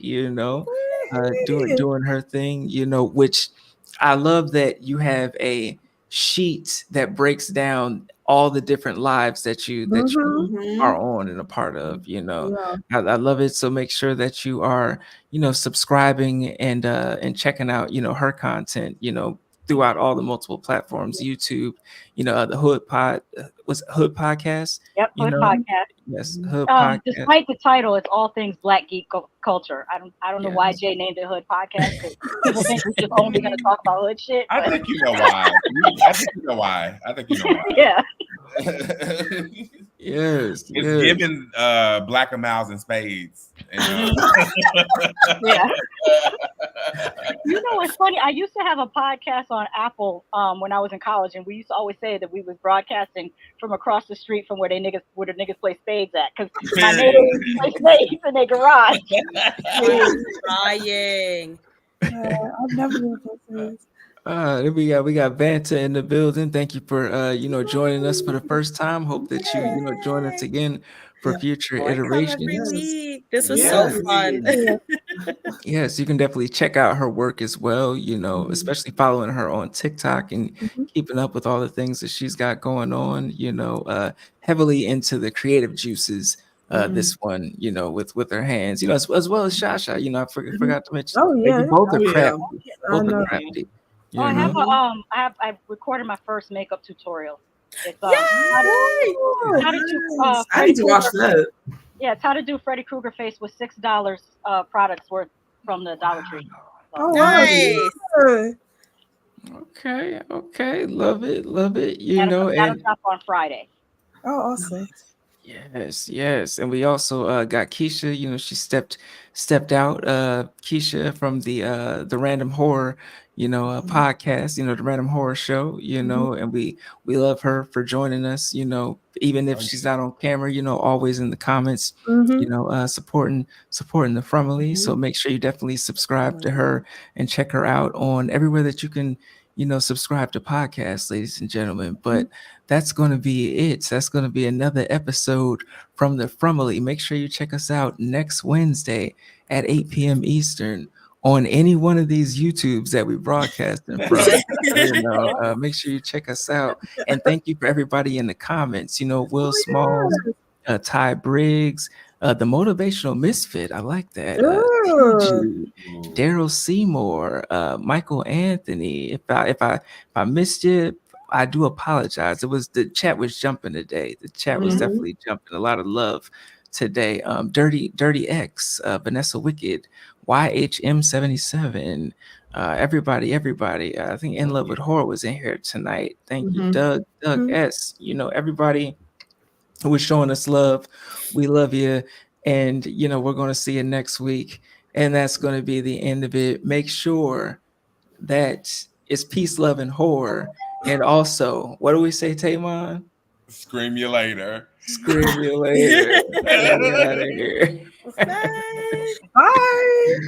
Bye.